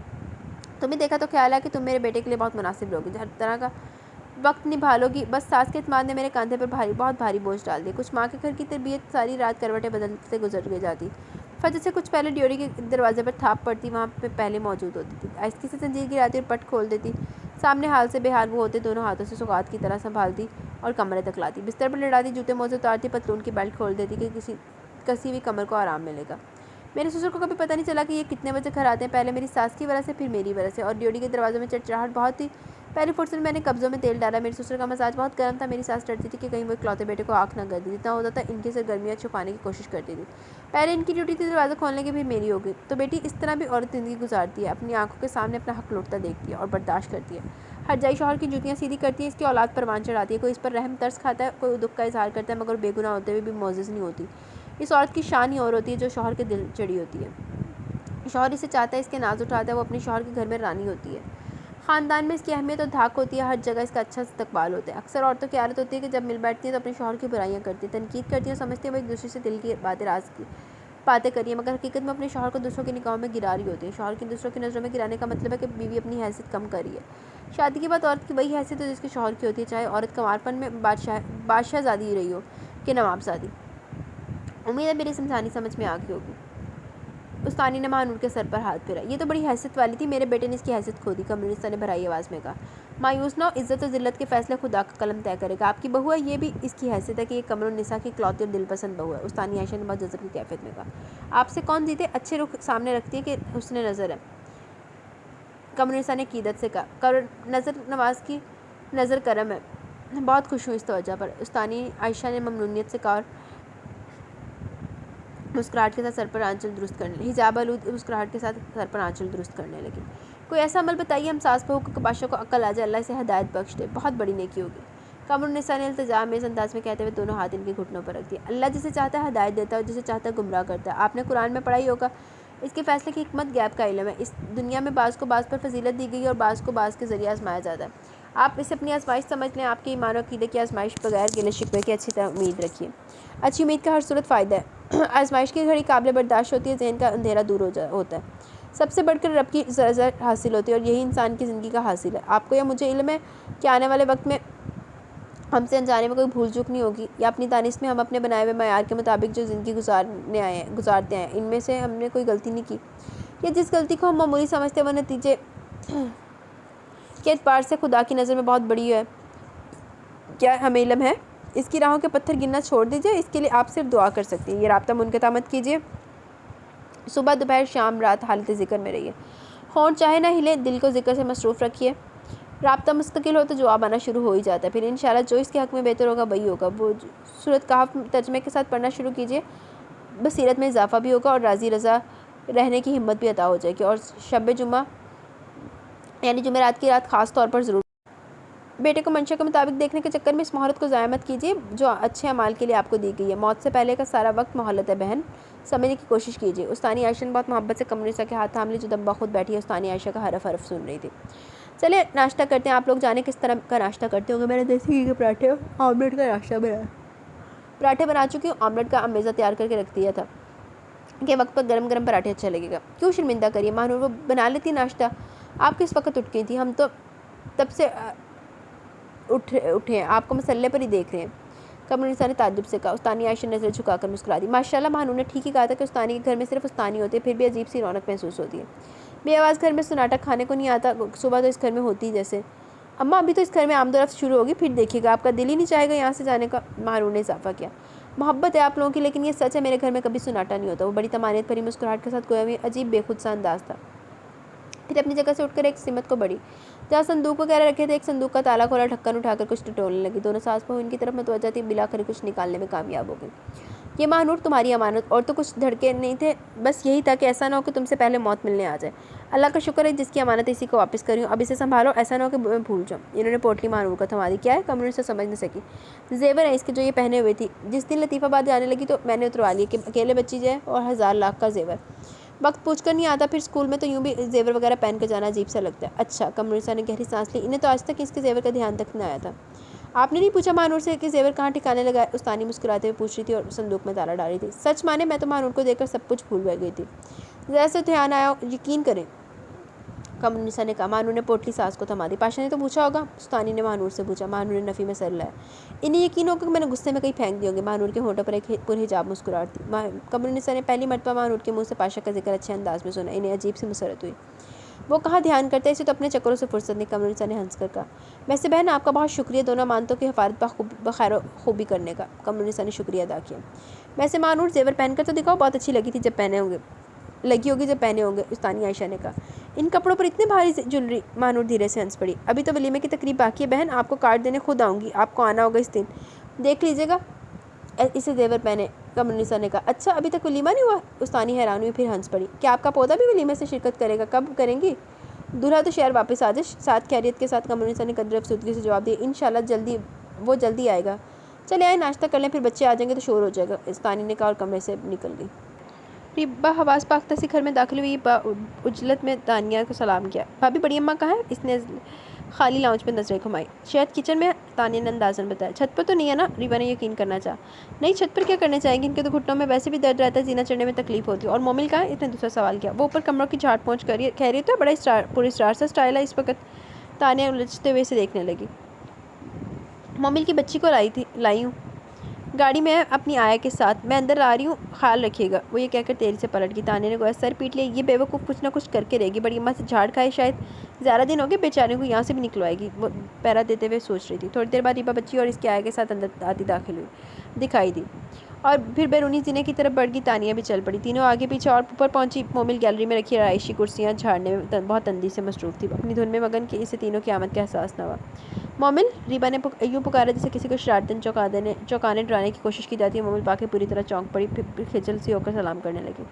شاید اس نے آیا کو پہلی بار دیکھا تھا، اس لیے اس نے کوئی خاص تاثر نہیں دیا اور کام روک کر اپنی جگہ کھڑی ہو گئی۔ دیکھو مومل، کون آیا؟ مومل نے بچی آیا کی گود سے لے کر مومل کے قریب چلی گئی۔ ریبا اب مومل سٹپٹائی بچی کی طرف دیکھنے کی بجائے آیا اور دانیہ کی طرف دیکھنے لگی۔ ادھر کیا دیکھ رہی ہو؟ ادھر دیکھو، بتاؤ کون ہے یہ؟ ریبا نے بچی اس کی طرف بڑھائی۔ مومل نے بہت ڈرے سمے انداز میں بچی کی طرف دیکھا۔ ریڈ اور بلیک ڈیزائن کی فراک اور ریڈ فریل والی ٹوپی میں گلابی سی بچی بے خبر سو رہی تھی۔ بچی کے بالوں کی گہری سیاہی اور گھنی پلکیں اس کی نمایاں خصوصیات میں سے تھیں۔ لو، میں گود میں لے لو، تمہاری بیٹی ہے، ریبا نے کہا۔ مومل نظر جھکا کر انگلیاں چٹکانے لگی۔ ریبا تم یہاں رکو، ہم نیچے بیٹھے ہیں، ٹھیک ہے؟ دانیہ سمجھ کے وہ ان کی وجہ سے بہت حواس باختہ ہو رہی ہے، کم عمری، ناتجربہ کاری، جہالت، خوف علاوہ شرمندگی اور احساس گناہ کے اس کے چہرے پر عجیب سے تاثرات ہیں۔ تانیہ عورت کو لے کر چلی گئی۔ مومل دیکھو یہ تمہاری بیٹی ہے، تمہارا دل نہیں چاہ رہا کہ اسے پیار کرو؟ مومل خاموش رہی۔ گود میں لو نا، میں تو اسے تمہارے لیے خطرہ مول لے کر لائی ہوں، دیکھو تو کتنی پیاری ہے۔ مومل نے نظریں اٹھائی، نہ خاموشی ٹوٹی۔ ارے بھائی یہاں کسی کا ڈر نہیں ہے تو کوئی نہیں دیکھ رہا؟ ریبا کو اس کی سر موہری بے حسی پر بہت تعجب ہو رہا تھا۔ اس کو تو خیال تھا کہ مومل بڑے جوش و خروش سے بچی کو گود میں لے گی، ڈھیروں پیار کرے گی، شاید روئے گی، مگر وہاں تو جیسے کوئی مٹی کا بت کھڑا تھا۔ توبہ، ماں کوئی ایسی ہوتی ہے؟ کوئی بھی نہیں ہوا، کچھ بھی نہیں ہوا تمہیں اسے دیکھ کر؟ ریبا کو اپنی محنت عقائد جاتی نظر آئی تو انہیں غصہ آیا۔ میں ماں کہاں ہوں بی بی، میں تو اکیلی ہوں، اپنی ماں بہن کے ساتھ رہتی ہوں۔ وہ اتنا کہہ کر جھاڑن درست کرنے لگی۔ ذرا فلاسفی جھاڑنے کی ضرورت نہیں۔ اچھا، ریبا چلائی، یہ تو خیر میں سمجھتی نہیں کہ آپ ابھی مجھے کو کیا بولی۔ مومل ریبا کی خفگی سے ڈر گئی۔ میں نے اماں سے ایک مرتبہ بولا تو وہ بولی زبان کاٹ دوں گی، اب جو بولی۔ اس کو تھوڑی پتہ کہ میں کوٹھی گئی تھی۔ وہ بولتی ہے گود میں بھی نہیں لینا، اگر بھول سے بھی کبھی دیکھا تیری کیا بارات آئی تھی؟ جن کی بارات آتی ہے وہ بچہ گود میں لیتی ہیں۔ آپ اسے یہاں سے لے جائیں، اماں چھت پر ہیں، کہیں دیکھ نہ لے۔ میں ہوں نا، کیا کہیں گی؟ کچھ نہیں بولیں گی، لے لو گود میں۔ مومل نے دھیرے سے نظر اٹھائی، لہجہ پر بچی کو دیکھا مگر اس کے اسپاٹ چہرے پر کوئی تاثر نہیں ابھرا۔ ریبا کو سخت مایوسی ہوئی۔ تمہیں یاد نہیں آتی ہے اس دن تو تم بہت تڑپتی ہوئی آئی تھی؟ ریبا چڑھ کر کہہ رہی تھی۔ جی بی بی، یہ میرے پیٹ میں گھومتی تھی تو میں سوچتی تھی پتہ نہیں بچہ کیسا ہوگا جو میرے اندر ہے، پھر کیسے میں خالی بھی ہوگی۔ میں نے دیکھا بھی نہیں، اس لیے چلی گئی تھی اسے دیکھنے۔ میں نے دیکھ لیا ہے، اب آپ اسے لے جائیں۔ اس کی آواز پر آ گئی۔ اماں بہت مارے گی۔ ارے واہ، ایسی مارے گی؟ اگر کچھ کہے تو مجھے کہنا، میں سمجھا دوں گی۔ اف، کس قدر بے وقوف اور ڈرپوک ہو تم۔ اب اگر تم نے کبھی کہا تب بھی نہیں دکھاؤں گی۔ آج ممی صبح کی فلائٹ سے ڈیڈی کے ساتھ اسلام آباد چلے گی تو میں نے سوچا موقع اچھا تم دیکھ سکتی ہو، مگر بھائی خیر اچھا، تم اپنا کام کرو۔ ریبا کا سارا گوشت و خروش ٹھنڈا پڑ گیا تھا، چہرے سے کوفت صاف تھی۔ وہ بچے کے لیے نیچے چلی آئی۔ بڑی اماں چوکیدار کو مہانہ دے کر پلٹ رہی تھی۔ انہوں نے تعجب سے زینہ اترتی ریبا کو دیکھا۔ ارے یہ کس کا بچہ اٹھائے پھر رہی ہے؟ جگنو تو نہیں ہے؟ یہ تو بہت چھوٹا بچہ دکھائی دے رہا ہے۔ ان کی چال میں رخت تیزی آ گئی۔ ارے ریبا بیوی، یہ کس کی سوغات ہے گود میں؟ وہ قریب آ کر بولی۔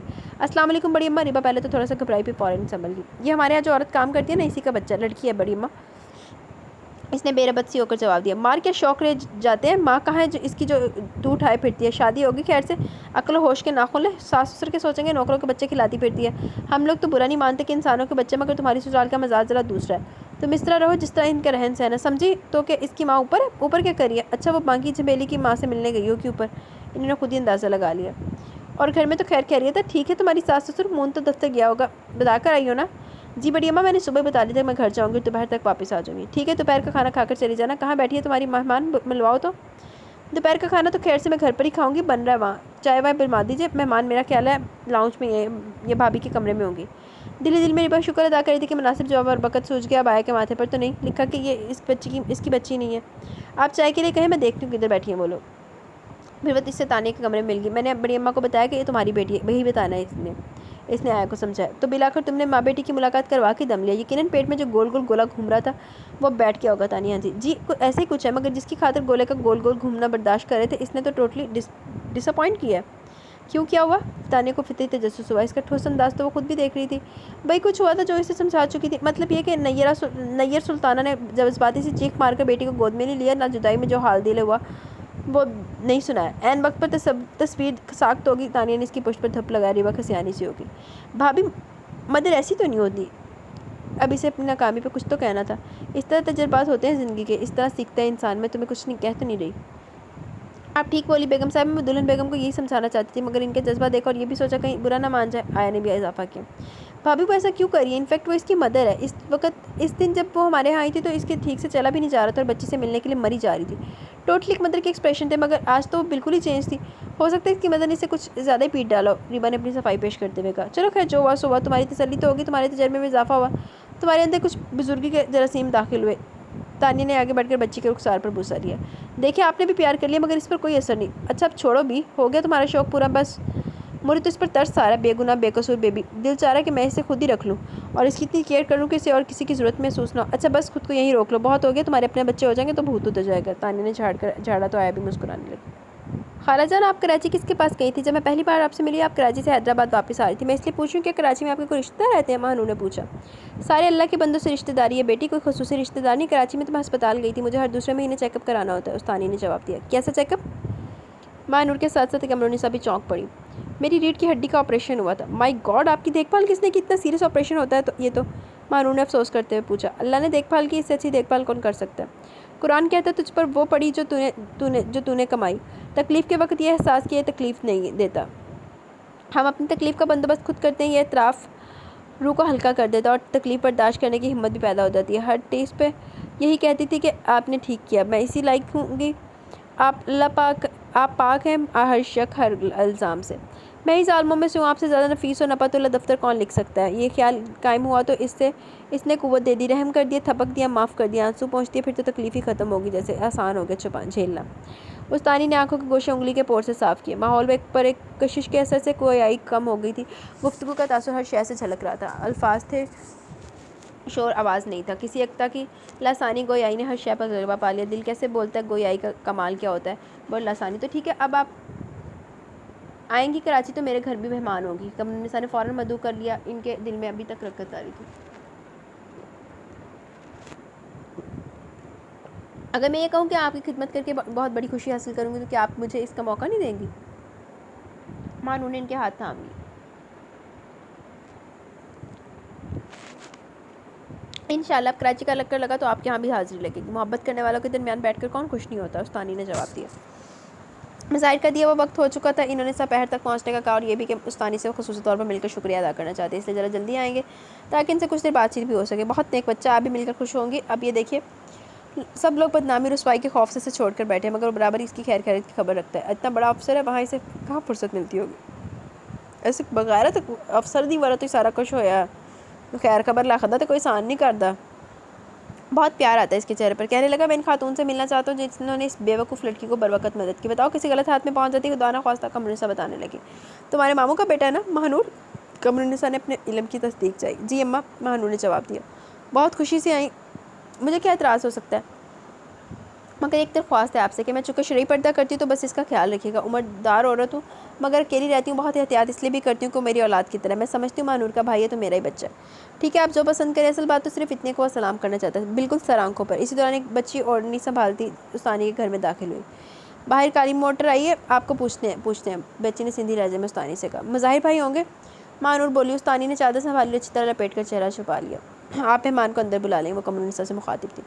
اچھی بات ہے۔ قمر النساء بیرونی دروازے کی سمت بڑھی اور ایک پٹوا کر کے باہر جھانکا۔ وعلیکم السلام، ہاں آج تمہارا انتظار کر رہے تھے۔ قمر النساء خوشی سے مغلوب ہو کر بے ساختہ آپ سے تم پر آ گئی۔ مہنور بھی ان کے پیچھے کھڑی ہوئی، مظاہر جسمی سی مسکراہٹ ہونٹوں پر سجائے نظر جھکائے گھر میں داخل ہو گئے۔ ہاں ادھر کمرے میں آ جاؤ، قمر النساء نے ان کی رہنمائی کی۔ تینوں آگے پیچھے کمرے میں داخل ہوئے۔ استانی نیچے چٹائی پر دروازے کی طرف سے پشت کیے منتظر بیٹھی تھی۔ السلام علیکم، مظاہر کی آہستہ اور گمبھیر آواز نے چھوٹے سے کمرے میں ارتعاش پیدا کیا۔ وعلیکم السلام، استانی نے جواب دیا، آواز بے حد آہستہ تھی۔ مظاہر مؤدب کھڑے ہوئے تھے۔ بیٹا آپ پلنگ پر تشریف رکھیے، وہ پھر دھیمی آواز میں مخاطب ہوئی۔ آپ ادھر چٹائی پر بیٹھی تو مجھے پلنگ پر کیوں بٹھا رہی ہیں؟ میرے خیال میں ہم سب اس چٹائی پر بیٹھ سکتے ہیں، مظاہر نے مہنور کی طرف دیکھتے ہوئے کہا۔ مہنور نے جیسے تائید کی، تینوں چٹائی پر بیٹھ گئے۔ مہنور نے جس انداز میں آپ کا ذکر کیا تو خواہش ہوئی کہ آپ کو سلام کریں، آپ سے دعا لیں اور آپ کی شکریہ بھی ادا کریں کہ اس کی جذباتیت نے اسے خطرات سے پورے راستے پر ڈال دیا تھا۔ اللہ نے آپ کے ذریعے سے یقینی تحفظ فراہم کیا اور یہ خیریت کے ساتھ اپنے فطری ٹھکانے پر پہنچ گئی۔ میں سمجھتا ہوں لفظ شکریہ آپ کے احسان کے مقابلے میں بہت حقیر سا ہے۔ اس کے علاوہ یہی کہہ سکتا ہوں کہ میرے لائق کوئی خدمت ہو تو فرمائیے، آپ کے لیے ہر وقت حاضر اور تیار ہوں۔ مظاہر اتنا کہہ کر خاموش ہو گئے۔ لیے دیے سے مظاہر کا یہ انداز مہنور کے لیے قطعی اجنبی تھا۔ ماشاءاللہ بیٹے، میں نے آپ لوگوں پر کوئی احسان نہیں کیا، میں شکر کی مستحق نہیں ہوں، قدرت نے اسے میرے سامنے لا کھڑا کیا، میں کیسے نظر بچاتی نا بیٹے۔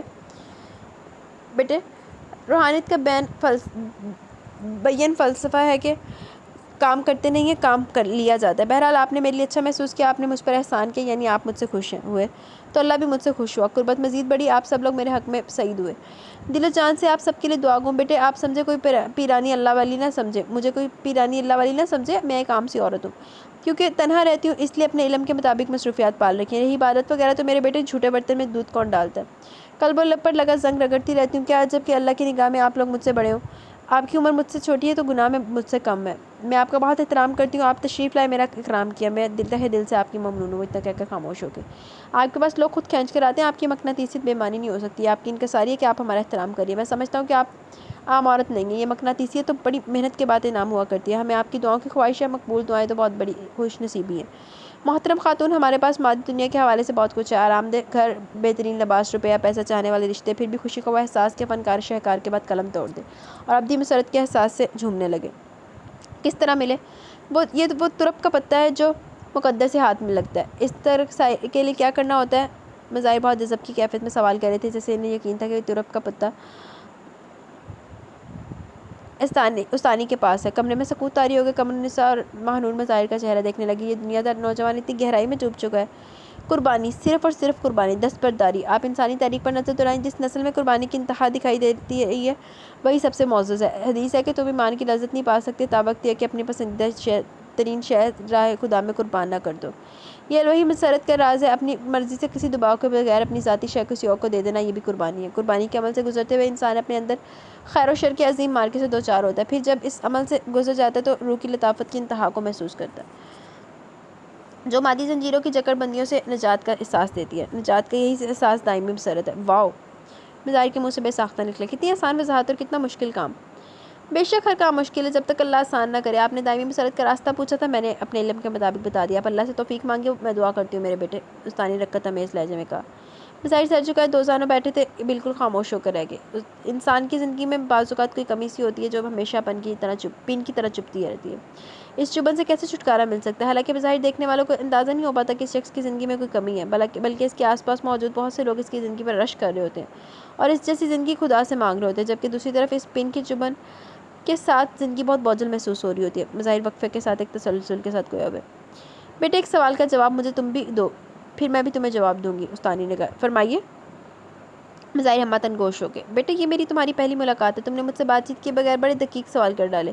تمہیں یہ اندازہ کیسے ہوا کہ میرے پاس تمہارے سوالات کے جواب ہو سکتے ہیں؟ میں کوئی ڈاکٹر پروفیسر قسم کی پڑھی لکھی عورت تو نہیں ہوں، چھوٹی سی پسماندہ بستی میں بچوں کو قرآن پڑھانے والی ایک عام سی استانی ہوں۔ ان کی آواز اتنی آہستہ تھی کہ مظاہر کو بہت غور سے سننا پڑ رہا تھا۔ اس سوال کا جواب تو یقین کریں میرے پاس نہیں، بس اس گھر میں داخل ہوتے یہ احساس ہوتا ہے کہ یہ گھر عام گھر نہیں ہے۔ بہت عجیب سا تاثر پڑتا ہے، ایسا شاید مکین کی وجہ سے ہے، ورنہ گھر تو بس گھر ہوتے ہیں، کہیں صرف مسروریات کے ساتھ اور کہیں تعیشات کے ساتھ۔ پھر مانور کا تعارف کروانے کا انداز جیسے وہ کسی استانی کا نہیں کسی روحانی ہستی کا ذکر کری ہو۔ اسی باعث آپ سے ملاقات کا اشتیاق بھی پیدا ہوا، خاص طور پر جب مانور نے کہا وہ تنہا ہے، اس کے باوجود میں نے آج تک اس انسان کو اتنا مطمئن و خوش نہیں دیکھا۔ وہ اتنی خوش رہتی ہیں کہ جب ان کے پاس بیٹھتا اپنے دکھ بھول جاتا ہے، نہ وہ لطیفے سناتی نہ ہنسی مذاق کرتی ہیں۔ دلچسپ بات یہ ہے کہ وہ یہ بات مانور نے مجھ سے براہ راست نہیں کی، یہ بات مجھے پاشا کی والدہ کے ذریعے معلوم ہوئی۔ ایک روز جب میں مانور کی خیریت معلوم کرنے گیا تو خالہ جان سے کچھ دیر بات چیت ہوئی۔ مظاہر نے قمرالنساء کی طرف یوں دیکھتے ہوئے جواب دیا، گویا کہہ رہا ہو کہ کہا تھا نا آپ نے۔ قمرالنساء مسکرا دی۔ تب میرے ذہن میں یہ نکتہ ہے کہ آج کے دور میں انسانوں کے پاس سب کچھ ہے علاوہ طمانینت قلب اور سچی دائمی خوشی کے، اور اگر یہ کسی کے پاس ہے تو اس کے پاس ضروری کوئی علمی راز ہے اور وہ علمی لحاظ سے عام انسان نہیں ہے۔ میرے پاس تو آپ کے سوال کا بس یہی جواب ہے۔ مظاہر اتنا کہہ کر خاموش ہو گئے۔ بیٹے تنہائی، شوق مطالعہ، فطرت میں تجسس، قرآن میں تفکر اور بعمل استاد، یہ تعلیمی لوازمات پورے ہوں گے تو قدرت توفیق دے ہی دیتی ہے، ورنہ علم کی تو کوئی انتہا ہی نہیں ہے۔ ہزاروں سال کی عمر ہو اور ہر لمحہ حصول علم میں صرف ہو، تب بھی انسان علم کی پہنائیوں کو نہیں ناپ سکتا۔ البتہ اگر اتنا علم مالک دے دے کہ زندگی آسان ہو جائے، یہ بھی بہت ہے۔ علم و دانائی کی مختصر ترین تشریح یہ ہے کہ آپ اپنے دین دنیا کے فائدے اس طرح حاصل کریں کہ کسی کا نقصان نہ ہو، حق تلفی نہ ہو، اتنا علم بھی بہت ہے۔ آپ نے درست فرمایا۔ آپ کی بات سے ایک سوال میرے ذہن میں یہ پیدا ہوا کہ آپ کا کوئی استاد بھی ہے؟ مظاہر نے پوچھا۔ جی بیٹے، بغیر استاد کی سینہ کہاں فراخ ہوتا ہے؟ استانی نے مختصر جواب دیا۔ وہ کہاں ہوتے ہیں؟ مظاہر جیسے چونک پڑے۔ کراچی ناظم آباد پیٹرول پمپ کے قریب ان کی رہائش ہے، استانی نے کہا۔ کیا عمر ہوگی ان کی؟ کراچی میں سن کر تو مظاہر کے اندر ایک نیا جوش پیدا ہو گیا۔ تقریباً 103 سال، بہت سکون سے جواب دیا گیا۔ تینوں کے تینوں بری طرح چونک پڑے۔ 103 سال؟ جی، حکمت فرماتے ہیں ان کا آبائی پیشہ ہے، اتنی عمر کے باوجود نہ ان کی کمر میں خم ہے، نہ دوریا نزدیک کی نظر کی اینک استعمال کرتے ہیں۔ اکثر روزے سے ہوتے ہیں مگر دیکھنے والوں کو ہر دم تازہ دم دکھائی دیتے ہیں۔ آپ کتنا عرصہ ان کے قریب رہی؟ مظاہر نے ان کی بات کا مکمل ہوتے ہی اگلا سوال کیا۔ بہت عرصہ، سالوں مہینوں کا کچھ اندازہ نہیں، بس یوں سمجھیے کالا سر لے کر ان کے آستانے پر گئی تھی، جب وہاں سے نکلی تو سر میں چاندی کے تار چمک رہے تھے۔ استانی نے پھر آہستہ سے جواب دیا۔ پھر تو آپ نے ان سے بہت کچھ سیکھا ہوگا؟ مانو نے بے ساختہ کہا۔ کوشش کی تھی۔ استانی کی آواز ہمز آہستہ تھی۔ کیا وہ بیعت کرتے ہیں یا ان سے ویسے بھی ملاقات کی جا سکتی ہے؟ مظاہر نے پوچھا۔ نہیں، وہ کوئی سلسلہ نہیں چلا رہے، بس لوگ ان کی صحبت میں بیٹھنا پسند کرتے ہیں۔ کمال کا حافظہ ان کا، کوئی ایک بار ان سے ملاقات کر لے تو بھولتے نہیں ہیں، سڑک پر بھی کھڑا ملتے تو پہچان لیتے ہیں۔ استانی نے بتایا۔ آپ نے ان سے کس طرح سیکھا؟ مظاہر کے اندر عجیب سی جستجو جاگ رہی تھی۔ بس ان کی خدمت کرتے ہوئے، لوگ ان کے پاس آتے جاتے باتیں کرتے میں سنتی رہتی۔ آپ ان کے پاس کیا کام کرتی تھی؟ مجھے ان کی ذاتی خدمت کی سعادت حاصل رہی ہے، آپ مجھے ان کی خادمہ تصور کریں۔ استانی نے مبہم سا جواب دیا۔ آپ سے ملاقات تو بہت بڑی خوش بختی ہوئی کہ آج کے دور کی ناباغہ روزگار شخصیت بلکہ آپس میں شخصیات سے ملاقات و تعارف کے سلسلے ہوئے۔ کتنی آسودگی ہوتی ہے ان صحبتوں میں جہاں بیٹھ کر انسانی حقیقی سکون کی مسرت سے ہمکنار ہوتا ہے۔ آپ کے ملک ملک نامی آپ کے ملک کی نامی گرامی شخصیات ان کی قدم بوسی کے لیے حاضر ہوتی ہیں۔ جن لوگوں کو سب نے صرف اخباروں میں پڑھا ہے میں ان کے شجروں سے واقف ہوں۔ اس ملک کی بڑی شخصیات میں صرف بدعنوان لوگ ہی نہیں، ایسے بھی لوگ ہیں جن کی دعائیں نیم شبی سے شب فروزہ ہوتی ہیں اور سحرگاہی سے سحر کی آنکھوں میں کرب کے سوتے پھوٹتے ہیں۔ واہ سبحان اللہ! پھر آپ ان کی صحبت چھوڑ کر یہاں تنہائی میں کیوں چلی ہیں؟ مظاہر کو تعجب تھا ان کے حکم پر۔ آپ فرماتے ہیں بخیل ہے اور بدبخت ہے جس کے سینے میں ایسا علم ہے جو لوگوں کی فلاح کے کام آ سکتا ہے، جس سے نقص امن کا خطرہ ٹل سکتا ہے، وہ اسے لوگوں تک منتقل نہ کرے اور ساتھ قبر میں لے جائے۔ آپ فرماتے ہیں ہمارے جلائے ہوئے چراغ لے کر بستیوں میں جاؤ جہاں اندھیرا زیادہ ہے، زندگی مقصد کے ساتھ گزارو، بے مقصد سانسیں پوری کرنا کوئی خوبی نہیں ہے، یہ کام تو چوپائے بھی کر رہے ہیں۔ آدم کی ساری اولاد اشرف المخلوقات نہیں ہے جو خدا سے قریب ہے، اس کے بندوں کے خیر خواہ مقصد کے ساتھ زندہ ہے، وہی اشرف ہے۔ صبح اٹھنا، کھانا پینا، باتیں بنانا، پھر کھانا، سونا، پھر اٹھنا، چائے پینا، ٹی وی دیکھنا، ٹیلی فون پر تیری میری برائیاں کرنا، فلم و ڈراموں فیشن پر تبصرے، پھر سونا، گھر کے کام میں بیچ بیچ میں، مگر وقت کا زیادہ کس طرح کہیں بھی تو اشرفیت کا پہلو نہیں نکل رہا۔ بچوں کو مہنگے اسکولوں میں پڑھانے سے تربیت کا حق ادا نہیں ہو جاتا۔ بچوں کو ان کی بےہودگیوں پر یہ کہنا کہ ذہانت و خود اعتمادی ہے ان کے ساتھ بہت زیادتی ہے۔ اس نرم مٹی کی مناسب دیکھ بھال کے ساتھ دھلائی نہ ہو تو قدرت کے ساتھ مذاق و بددیانتی ہے۔ عورتیں بچوں کی تربیت میں محنت کر لیں تو یہ بھی زندگی کا بہت بڑا مقصد ہے۔ بس اسی طرح کی تاکید و تلقین کرتے ہیں، بس یوں سمجھیں وہاں اخلاقیات پر بہت زور ہے۔ فرماتے ہیں جس کی اخلاق سمجھ جائے اس کے مذہب آسان ہو جاتے ہیں۔ واہ سبحان اللہ! کمرنسا کے منہ سے بے ساختہ نکلا۔ اس میں تو کوئی شک نہیں، ایسی بستیوں میں آپ جیسی شخصیت واقعی اندھیرے میں چراغ کی مثال ہے۔ مظاہر نے کہا کوشش ہے بیٹے، اللہ قبول کرے اور میرے اعمال نامے کے بائیں پلڑے کا وزن ہلکا ہو۔ استانی کی آواز آخری لفظ تک پہنچتے پہنچتے بالکل معدوم ہو گئی۔ بیٹے ابھی تو آپ کی عمر کچھ نہیں، ابھی آپ نے دیکھا کیا، یہ کیا جستجو جاگ پڑی اندر۔ اللہ نے آپ کو خوب نوازا، حسب نسب ہے، مشکل صورت ہے، شکل صورت ہے، رزق شادک، عزت کی روزی ہے، ایک روز اچھا جیون ساتھی بھی مل جائے گا انشاءاللہ، کیا کمی محسوس کرتے ہیں آپ؟ استانی کے ذہن میں مظاہر کا سوال محو نہیں ہوا تھا۔ مظاہر نے نگاہ اٹھا کر قمرالنساء اور ماہ کی طرف دیکھا، پھر نگاہ جھکا لی۔ آپ کے خیال میں ایک نعمت یافتہ انسان کیا کمی محسوس کرتا ہے؟ آپ کے علم و اندازے کے مطابق اس میں کیا کمی ہو سکتی ہے؟ مظاہر نے الٹا سوال کر دیا۔ چند ثانیے ماحول پر خاموشی طاری رہی۔ انسانی فطرت ہے کہ فطری اصول کے ہمراہ چلے تو قلبی طمانینت حاصل رہتی ہے، کہیں کچھ فطرت سے ہٹ جائے، دور ہو جائے تو انسان کے باطن میں کوئی دھند سی پڑ جاتی ہے، کھلبلی سی مچ جاتی ہے، بے کلی کا دور دورہ ہونے لگتا ہے۔ فطرت کے سینے سے لگ کر تھپکی ملتی رہے تو فطرت قطرہ قطرہ پیالہ بھرتی رہتی ہے، پیالہ بھرنے کی ٹپ ٹپ آواز آتی رہے تو بندہ پرسکون رہتا ہے، ٹپ ٹپ کی آواز اچانک رک جائے تو کیا ہوا کیوں ہوا کی بے چینی لاحق ہو جاتی ہے، بس اسی کو کمی کہتے ہیں۔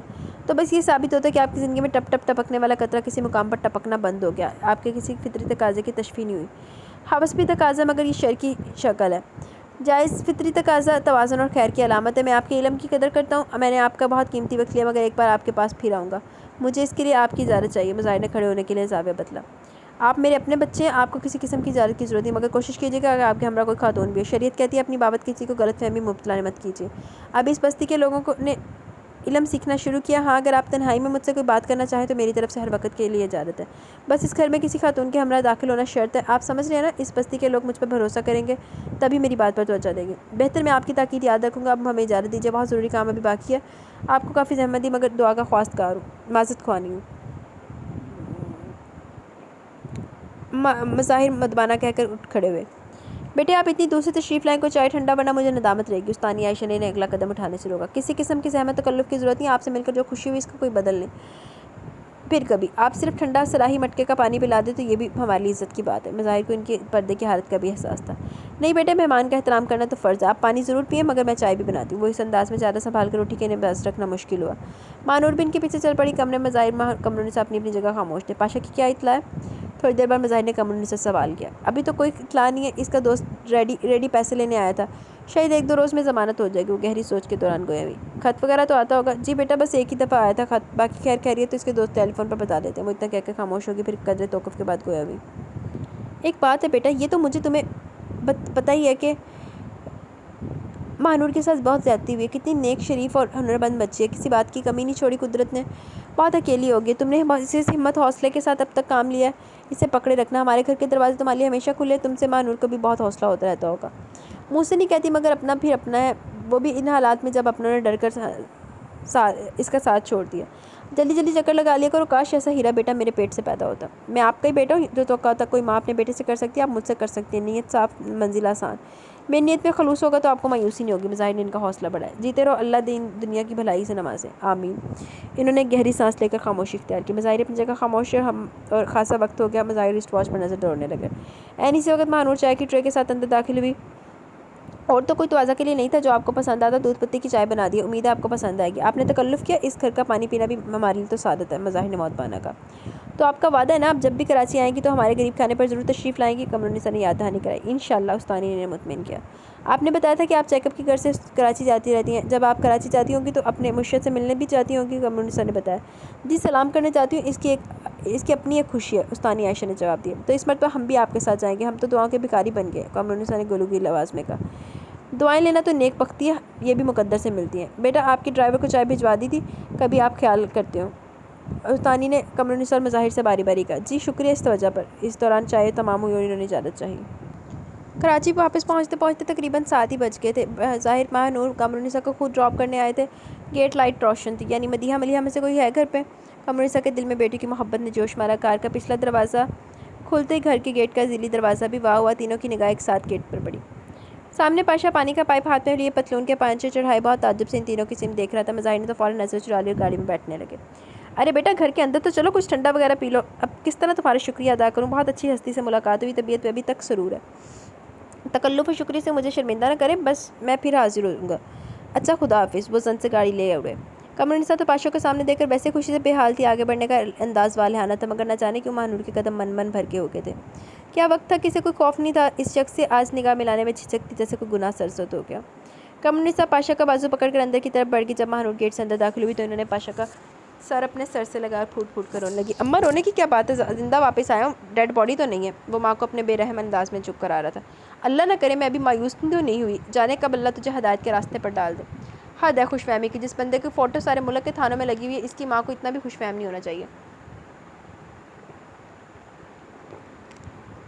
وہ ماں سے مخاطب تھا مگر نظریں مہانور پر تھی۔ لیکن مایوس تو کافر ہوتے ہیں تو اللہ کی قدرت پر یقین نہیں رکھتے، ہم تیری باتوں پر آنے والے نہیں۔ انہوں نے اس کی پشت پر دھپ مارا۔ ایک ماں زندہ سلامت اولاد کو سامنے پا کر کتنی مطمئن ہوتی ہے، یہ عین فطرت ہے، خواہ اولاد کا کردار کیسا ہی ہو۔ وہ اس وقت بہت مسرور تھی، ہزار بار زندگی میں یہ لمحات آئے تھے، اس کا جانا، پھر دھڑکے، اندیشے، خوف، وہم، پھر اس کی اچانک آمد پر دل کھلا دینے والی خوشی، جانے کب سے دھوپ چھاؤں کا کھیل جاری تھا۔ کہاں تفریح ہو رہی ہے ہماری والدہ محترمہ اور ڈیئر کزن کے ساتھ؟ پاشا چلتے ہوئے اس کے پہلو میں آگے، قمر النساء آگے تھی۔ مہانور کو پاشا کا لہجہ بہت عجیب سا محسوس ہوا۔ اماں سے پوچھ لیجیے، وہ سادہ انداز میں گویا بھی ساری تفریح میں وہ ساتھ ساتھ تھیں۔ اگر آپ بتا دیں گی تو کیا بات کا رنگ بدل جائے گا؟ وہ اپنی خوابگاہ کی طرف قدم بڑھ رہے تھے۔ ہو سکتا ہے، مہانور اب سنبھل چکی تھی، لہجہ تیکھا ہو گیا، پھر وہ بیڈ روم میں داخل ہو گئی۔ سوچا تھا گھر جاؤں گا، اماں کو سلام کروں گا، پھر بیڈ روم کا دروازہ بند کر کے ساری ہڈیاں ہلا دوں گا، مگر دھت تیرے کی، یہ ڈیئر کزن کہاں سے آ ٹپکے؟ اماں کو شمیمہ آرا کی نانی بنا کر ساتھ لے گئے، واہ کیا سمجھدار بندہ ہے، آخر ہے نا بیوروکریٹ۔ اماں خود گئی تھی اپنی مرضی سے، ورنہ وہ صرف تمہیں لے جا رہے تھے۔ آئی سی، پاشا نے اس کی بات کاٹ دی۔ جی نہیں، اماں جا رہی تھی اور میں ان کے ساتھ گئی تھی۔ مہانور کا بلڈ پریشر ہائی ہونے لگا۔ ویسے سارے خاندان کو زمانے کی پرواہ ہے، مگر یہ بندہ بڑا جواں مرد ہے، یہ جذبہ ہے ہی ایسا، دل سے ہر طرح کے خوف مٹا دیتا ہے۔ یار سارا موڈ ہی خراب ہو گیا، اس وقت تو تمہیں چھونے کا بھی دل نہیں چاہ رہا، ایک گلاس ٹھنڈا پانی پلاؤ تاکہ کچھ جی سنبھلے۔ مہانور چند ثانیے کچھ سوچتی رہی، پھر پانی لینے باہر چلے گی۔ اس کا ذہن الجھ رہا تھا، کتنا مشکل ہوگا اس کا ساتھ۔ تھوڑی دیر بعد پانی کے ساتھ واپس آئی تو وہ صوفے پہ بیٹھا پتلون کے پونچے نیچے کر رہا تھا۔ وہ گلاس تھام کر اس کے مقابل کھڑی ہوگی۔ اور کیا تسلی تشفی دی ہے ڈیئر کزن نے؟ شاید مجھے پھانسی ہو جائے، اس قسم کے سارے خیال ہوا ہوگا۔ چلو خس کم جہاں پاک، اس نے گلاس مہانور کے ہاتھ سے لیتے ہوئے کہا۔ یار تم چیز ہی ایسی ہو، پردہ اسکرین پر آ جاؤ تو لوگ ملنرو کو یاد کرنا چھوڑ دیتے ہیں۔ لا حول ولا قوت، اپنی بیوی کو مارلن ملرو سے مثال پاشا ہی دے سکتا تھا۔ مہانور کی جان چل کر رہ گئی۔ وہاں جیل میں سب باتیں کرتے تھے، یار ہماری بیوی بہت اداس ہوگی، کوئی کہتا ہے میری بیوی تو میرے بغیر چین ہی نہیں آتا، پیکے تک جا کر نہیں رہتی، کہتی ہے اپنے بستر کے علاوہ کہیں نیند ہی نہیں آتی، یعنی مطلب سمجھ رہی ہو نا، خیر سے شادی شدہ ہو۔ مہانور نگاہ چرا کر دوسری جانب دیکھنے لگی۔ ہم نے کہا بھائی انتہائی قسم کی مجبوری ہے کہ ہم اپنی بیوی کے عاشق زار ہیں، مگر صرف ہماری بیوی تو یوم نجات میں جا رہی ہوگی، پھانسی کی منت تو نہیں مانی تھی؟ اللہ نہ کرے، اس کے منہ سے بے ساختہ نکلا مگر بہت آہستہ۔ پاشا نے چونک کر اس کی جانب دیکھا، ہلکی سی تعجب آمیز مسکراہٹ کا تاثر تھا۔ کیوں بھائی، اللہ کیوں نہ کرے، بڑی روشن راہیں ہیں سامنے۔ وہ پھر شریر انداز میں گویا ہوا۔ پاشا دینا ہمارے لیے نہیں ہے، اسے ہمارے لیے اندھیرے پسند ہے، تو ہمیں بھی منظور ہے۔ بولتے بولتے اس کی آواز رن کی۔ ڈیئر کزن نے موڈ خراب نہ کیا ہوتا تو اس وقت تمہیں اپنے گلے سے لگا لیتے، مگر اس سے زیادہ اللہ والی نہ ہونا۔ سنا ہے اللہ والوں کو ساتھ بہت دیتا ہے، پھر تو سمجھو پھانسی یا گولی، کچھ تو ہو ہی جائے گا تمہاری خوشی کے لیے۔ ہمیں اب کسی خوشی کی طلب نہیں، آپ مطمئن ہو جائیں۔ وہ آنکھوں کی گوشے انگلیوں کے پورے سے صاف کرتے ہوئے بولی۔ بڑی حیران کن تبدیلی ہے، ڈکٹیشن تو نہیں ہے؟ بادشاہ اٹھ کر وہ اپنی وارڈروب کھولنے لگا۔ سنا بدگمانی کا کوئی علاج نہیں، آپ کی کیا خدمت کی جائے؟ چائے، ٹھنڈا کھانا؟ وہ پرسکون لہجے میں پوچھنے لگی۔ کہیں کوئی ایسی برف ملتی جو مغز میں پھڑکتی آگ بجھا دے؟ وہ پلٹ کر پوچھنے لگا۔ نہیں، وہ کوڑا جواب دے کر بیڈ پر بیٹھ گئی۔ کیا خاندان والوں سے دوستی ہو گئی؟ پٹا لیا ہوگا میری ہمدرد ماں نے، انہیں بہو کے ساتھ پورا خاندان چاہیے۔ وہ تلخی سے مسکرایا۔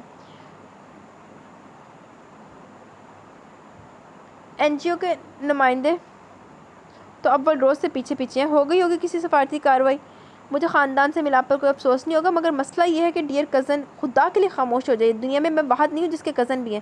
خاندانی لوگوں کے دستیوں کزن ہوتے ہیں۔ وہ جیسے عاجز آ کر بولی۔ ہاں بھی بہت لکی ہیں ہم، سسرال تو ہمیں خاندانی ملا، دلی اجڑی تھی، سارے خاندان تو نہیں۔ وہ کہکا لگا کر بولا۔ میری جان کھانے کی ضرورت نہیں، میں اماں کو بلاتی ہوں۔ جو پوچھنا پوچھ لیں ان سے۔ وہ جلدی سے اٹھی اور کمرے سے باہر نکل گئی۔ تھوڑی دیر بعد قمرنسا کے ساتھ واپس آئی۔ بتائیے اماں، ہم کہاں گئے تھے سیر و تفریح کرنے؟ وہ بگڑے انداز میں کہہ کر پھر کونے میں چپک گئی۔ خاک دھول سیر و تفریح پر، کیا دیتی ہیں سیر و تفریحیں؟ ہم جن سے مل کر آ رہے، تم ایک بار ان سے مل لو تو ہمارے دن پھر جائیں۔ ایسی پیاری اور پرہیزگار خاتون کہ ان کے پاس بیٹھو تو سارے غم ہی بھول جائیں۔ اللہ اللہ، بس یہ کمی رہ گئی تھی۔ سبحان اللہ، ہرے رنگ کا جھنڈا بھی لگا ہوگا ان کے گھر کی کسی دیوار پر یا چھت پر، ایک غلہ بھی رکھا ہوگا جو آئے وہ حسب توفیق چندہ ڈال کر جائے، ورنہ مراد پوری ہونے پر شک ہے۔ ہا ہا ہا ہا۔ وہ بات کے اختتام پر جی کھول کر ہنسا۔ لا علمی سے بڑی خوش فہمی کیا ہے؟ ایسا کچھ نہیں ہے مہانور، حیدرآباد میں جن کے گھر ٹھہری تھی ان کی بات کر رہی ہوں۔ وہ کوئی پیرانی قسم کی خاتون نہیں، اپنی گروہ سے خاطر مدارت ہی کرتی ہیں، روپیہ پیسہ کسی سے لینا حرام سمجھتی ہیں، محنت سے روزی کماتی ہیں اور لوگوں کو مفت تعلیم دیتی ہیں۔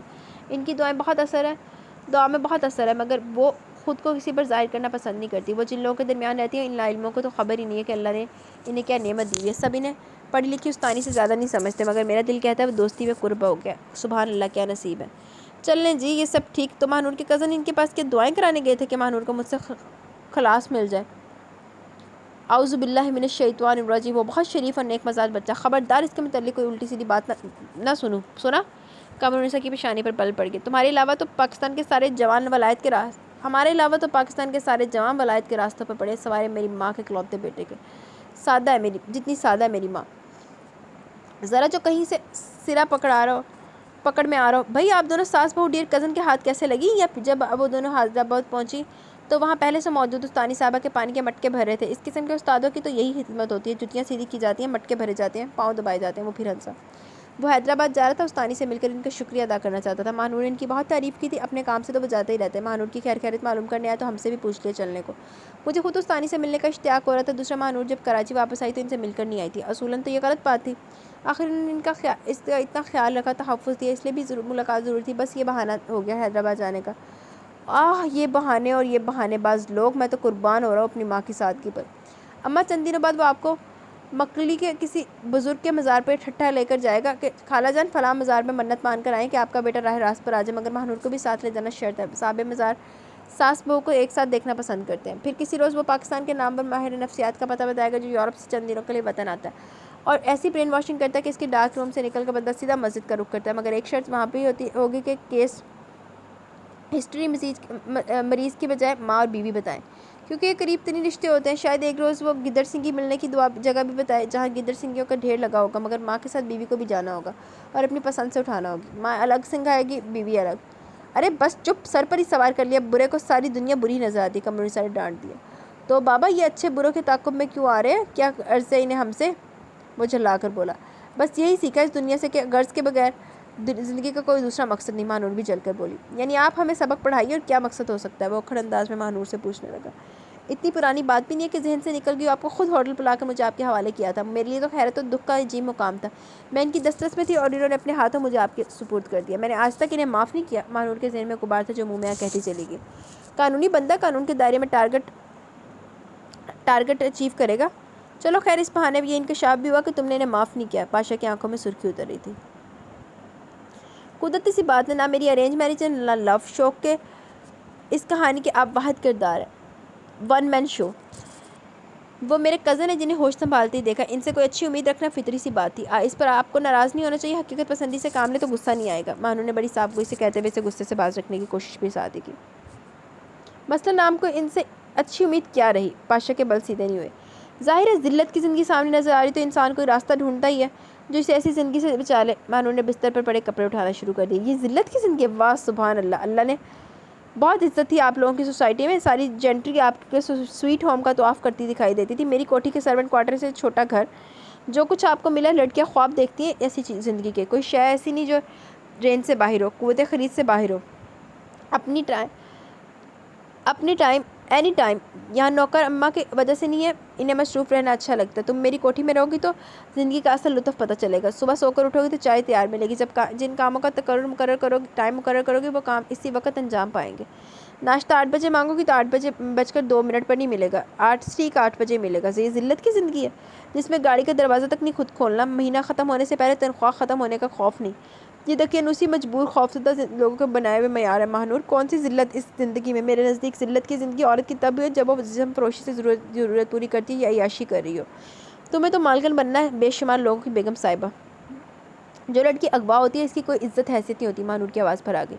یہ سب فرسودہ معیار ہے۔ آج کل جس کے پاس قوت خرید ہوتی ہے اسی کی عزت ہوتی ہے۔ تم کسی دن بارودی ڈرائیور کے ساتھ بازار جا کر دیکھنا، دکاندار تمہیں کھڑے ہو کر ادب کہیں گے۔ ان کے ملازم تمہاری گاڑی میں خود سامان رکھ کر آئیں گے، چائے کولڈ ڈرنک سے تمہاری توازہ کریں گے۔ بیگم صاحبہ پیسے کی قوت کو مانیں، یہ قدرت نے آپ کو دی ہے۔ لائف انجوائے کیجئے، چھوڑیے یہ رونا دھونا۔ آپ اپنے اور میرے خاندان میں سب سے زیادہ باحیثیت ہیں۔ خواتین کے منہ میں پانی آتا ہوگا آپ کو دیکھ کر۔ اگر میری بات پر شک ہے تو خاندان میں آنا جانا کر کے دیکھیے، پتہ چل جائے گا۔ اکثر بہت غریب لوگ بہت عزت دار ہوتے ہیں مگر پھر بھی ان کے عزت دار رشتہ دار ان کے یہاں جاتے ہوئے کتراتے ہیں بلکہ شرماتے ہیں۔ ذلت کی زندگی لوگ ایسی زندگی کا انتظار کرتے قبروں میں اتر جاتے جو تم سے ملنا نہیں چاہتے، نہ ملے۔ تمہیں اس گھر میں سب کچھ میسر ہے، کسی کے بائیکاٹ سے تمہیں کیا فرق پڑتا ہے؟ تمہیں کسی چیز میں کوئی کمی آ رہی ہے؟ جائیں سب جہنم میں، تم اپنی جنت میں سروکار رکھو۔ اب سر پکڑ کر روتی رہوگی تو کیا حالات بدل جائیں گے؟ میں نے تمہیں داشتہ نہیں بیوی بنایا، اب کسی بھی طرح تم رجسٹر اور اعلانیہ بیوی ہو۔ ہماری عزت کے لیے یہ کافی ہے۔ 21ویں صدی میں داخل ہو رہے ہیں، 2000 سال کے فرسودہ خیالات کا بوجھ اٹھا کر تھوڑی سی عقل پکڑیں بیگم صاحبہ۔ ہاں اگر آپ نے بیوی بننے سے پہلے مستقبل کا کچھ اور پروگرام طے کیا ہوا تھا تو آپ کو رونا دھونا بچا ہے۔ ظاہر ہے دل ٹوٹنے کے بعد تو غمگین و اداس گیت رہ جاتے ہیں قسمت میں۔ ایک دل کا لگانا باقی تھا سو دل بھی لگا کے دیکھ لیا۔ تقدیر کا رونا کم نہ ہوا، آنسو بھی بہا کے دیکھ لیا۔ وہ صوفے پر دراز ہو کر گنگنانے لگا۔ مجھے آپ سے کوئی لمبی چوڑی گفتگو نہیں کرنا، مختصراً یہ بتا دیجیے کہ آپ کے ساتھ اس قسم کے تانوں کی تشنوں کو سہ کر زندگی گزارنا ہوگی۔ اگر آپ کا جواب ہاں میں تو ٹھیک ہے، میں اپنا مائنڈ میک اپ کر لوں گی۔ اب تک سب کچھ مرضی کے مطابق نہیں ہوا تو آئندہ کے لیے کیوں امید باندھوں؟ یہ کیوں نہ طے کر لوں کہ مجھے زندگی کا ایک ایک لمحہ سزا کی طرح گزارنا۔ آپ کو جیت کا سرور چاہیے تھا سو وہ آپ نے پا لیا۔ آپ کی ساری زندگی اب تک آپ کی مرضی کے مطابق گزری۔ آپ کے مزاج میں تو تلخی نہیں ہونا چاہیے۔ تلخ تو وہ لوگ ہوتے ہیں جو ناموافق حالات میں زندگی گزارنے کی کوشش کرتے رہتے ہیں۔ رہا سوال مستقبل کے پروگرام طے کرنے کا تو ہمارے ہاں بھی لڑکیوں کو اتنی آزادی نہیں دی گئی کہ وہ اپنے مستقبل کے پروگرام خود ترتیب دیں۔ ایک ناقابل عمل خیال پر اپنی توجہ ضائع کروں، اتنی بھی بے وقوف نہیں ہوں۔ یہ تو خیر میں جانتا ہوں کہ تم سرٹیفائیڈ قسم کی پارس ہو، مگر جوش رقابت کے بارے میں بھی کبھی پڑھا سنا ہوگا۔ میرا مسئلہ یہ ہے کہ میں ایک ٹارگٹ پورا کر کے دوسرا ٹارگٹ پکڑ لیتا ہوں۔ پہلے مسئلہ یہ تھا کہ تمہیں کس طرح حاصل کیا جائے، اب یہ کہ تمہارے دل کیسے جیتا جائے۔ پاشا بہت غور سے اس کی بات سننے کے بعد نارمل موڈ میں گویا ہوا۔ ماہنور نے گو چونک کر اس کی صورت دیکھی۔ پورا وجود تو جیت چکے، اب اس بیچارے دل کے پیچھے مت پڑیے، آپ کو فرق بھی کیا پڑتا ہے؟ وہ تلخی سے مسکرائی۔ نادان دوست، یہی تو سب سے بڑا مارک ہے کہ ماہنور کو مجھ سے سچی محبت ہو جائے۔ اب یہ شوق ہے کہ من پسند عورت جب سچائی سے اظہار محبت کرتی ہے تو کیسی لگتی ہے۔ پارسا سی عورت کا دل و جسم جب کسی ایک بندے کے لیے بس میں آ جاتا ہے تو اس بندے کی فیلنگ کیا ہوتی ہے، خوشی کا کون سا انوکھا ذائقہ ہوتا ہے۔ یہ سب خواہش سے کب ملتا ہے؟ قسمت سے ملتا ہے۔ اس جگہ پر انسان کو اپنی قوت حیثیت کا ٹھیک اندازہ ہو سکتا ہے۔ آپ فکر مند نہ ہو، میں کمٹمنٹ کی پاسداری کا وعدہ کرتی ہوں۔ مطمئن رہیے، اب میں کہیں نہیں جانے والی، میرے سارے تالے چابی اب آپ کے ہاتھ میں ہیں۔ آپ میرے کسی ڈیئر کزن سے خوفزدہ نہ ہو، ہمارے یہاں خواہشات سے زیادہ عزت نفس کو اہمیت دی جاتی ہے۔ ماہنور نے بڑے خوف اور تیکھے لہجے میں اور قدم باہر کی طرف بڑھا دیے۔ چلیں کدھر؟ اب پوری بات کہاں ہوئی ہے؟ بھئی میں آپ کے ڈیئر کزن سے خوفزدہ کیوں ہونے لگا؟ خوفزدہ ہونے والی شے ہوتا تو آپ یہاں ہوتی؟ اچھا چھوڑو ان سب قصے کو، ادھر آؤ۔ یہ کمٹمنٹ والی بات دل کو چھو رہی ہے۔ ہم جیسے شکر گزار بندے تو اب اسے بھی آدھا اظہار محبت کہتے ہیں۔ ماہنور کی جان پر بن گئی، سے بہتر جھگڑا ہی ہے، اور شاید جھگڑا تو رہے، وہ بھی اپنی جگہ شاید ٹھیک ہی ہے۔ اب ضرورت بھی کیا ہے یہاں آنے کی؟ ان کے یہاں آنے سے کون سا میرا کوئی مسئلہ حل ہو جاتا ہے یا ماحول خوشگوار ہو جاتا ہے؟ اب یہ جیت چکا ہے تو اتنا برا ماننے کی کیا بات ہے؟ پورا تعاون تو کیا ہے اسے ونر بنانے میں۔ اب بیٹھ جائے چین سے، کیوں اس بیچارے کی جیت کا مزہ خراب کریں؟ آپ کے کھانے پینے کا انتظام کرنے جا رہی ہوں، آپ اتنی دیر ریسٹ کریں۔ اس نے بہانہ بنا کر باہر نکلنا چاہا۔ ہم تو ہمیشہ کھاتے پیتے ہوئے، ہمارا غم نہ لیجیے۔ اس وقت ہمیں جس کی ضرورت ہے وہ شاید آپ کو پتہ ہے، بہت خون چلا ہے ڈیئر کزن نے، اب تھوڑا سا بیلنس کیجیے۔ ہاں وہ ذرا دروازہ لاک کر دیا نا۔ ماہنور نے بے بسی سے لاک کی طرف دیکھا۔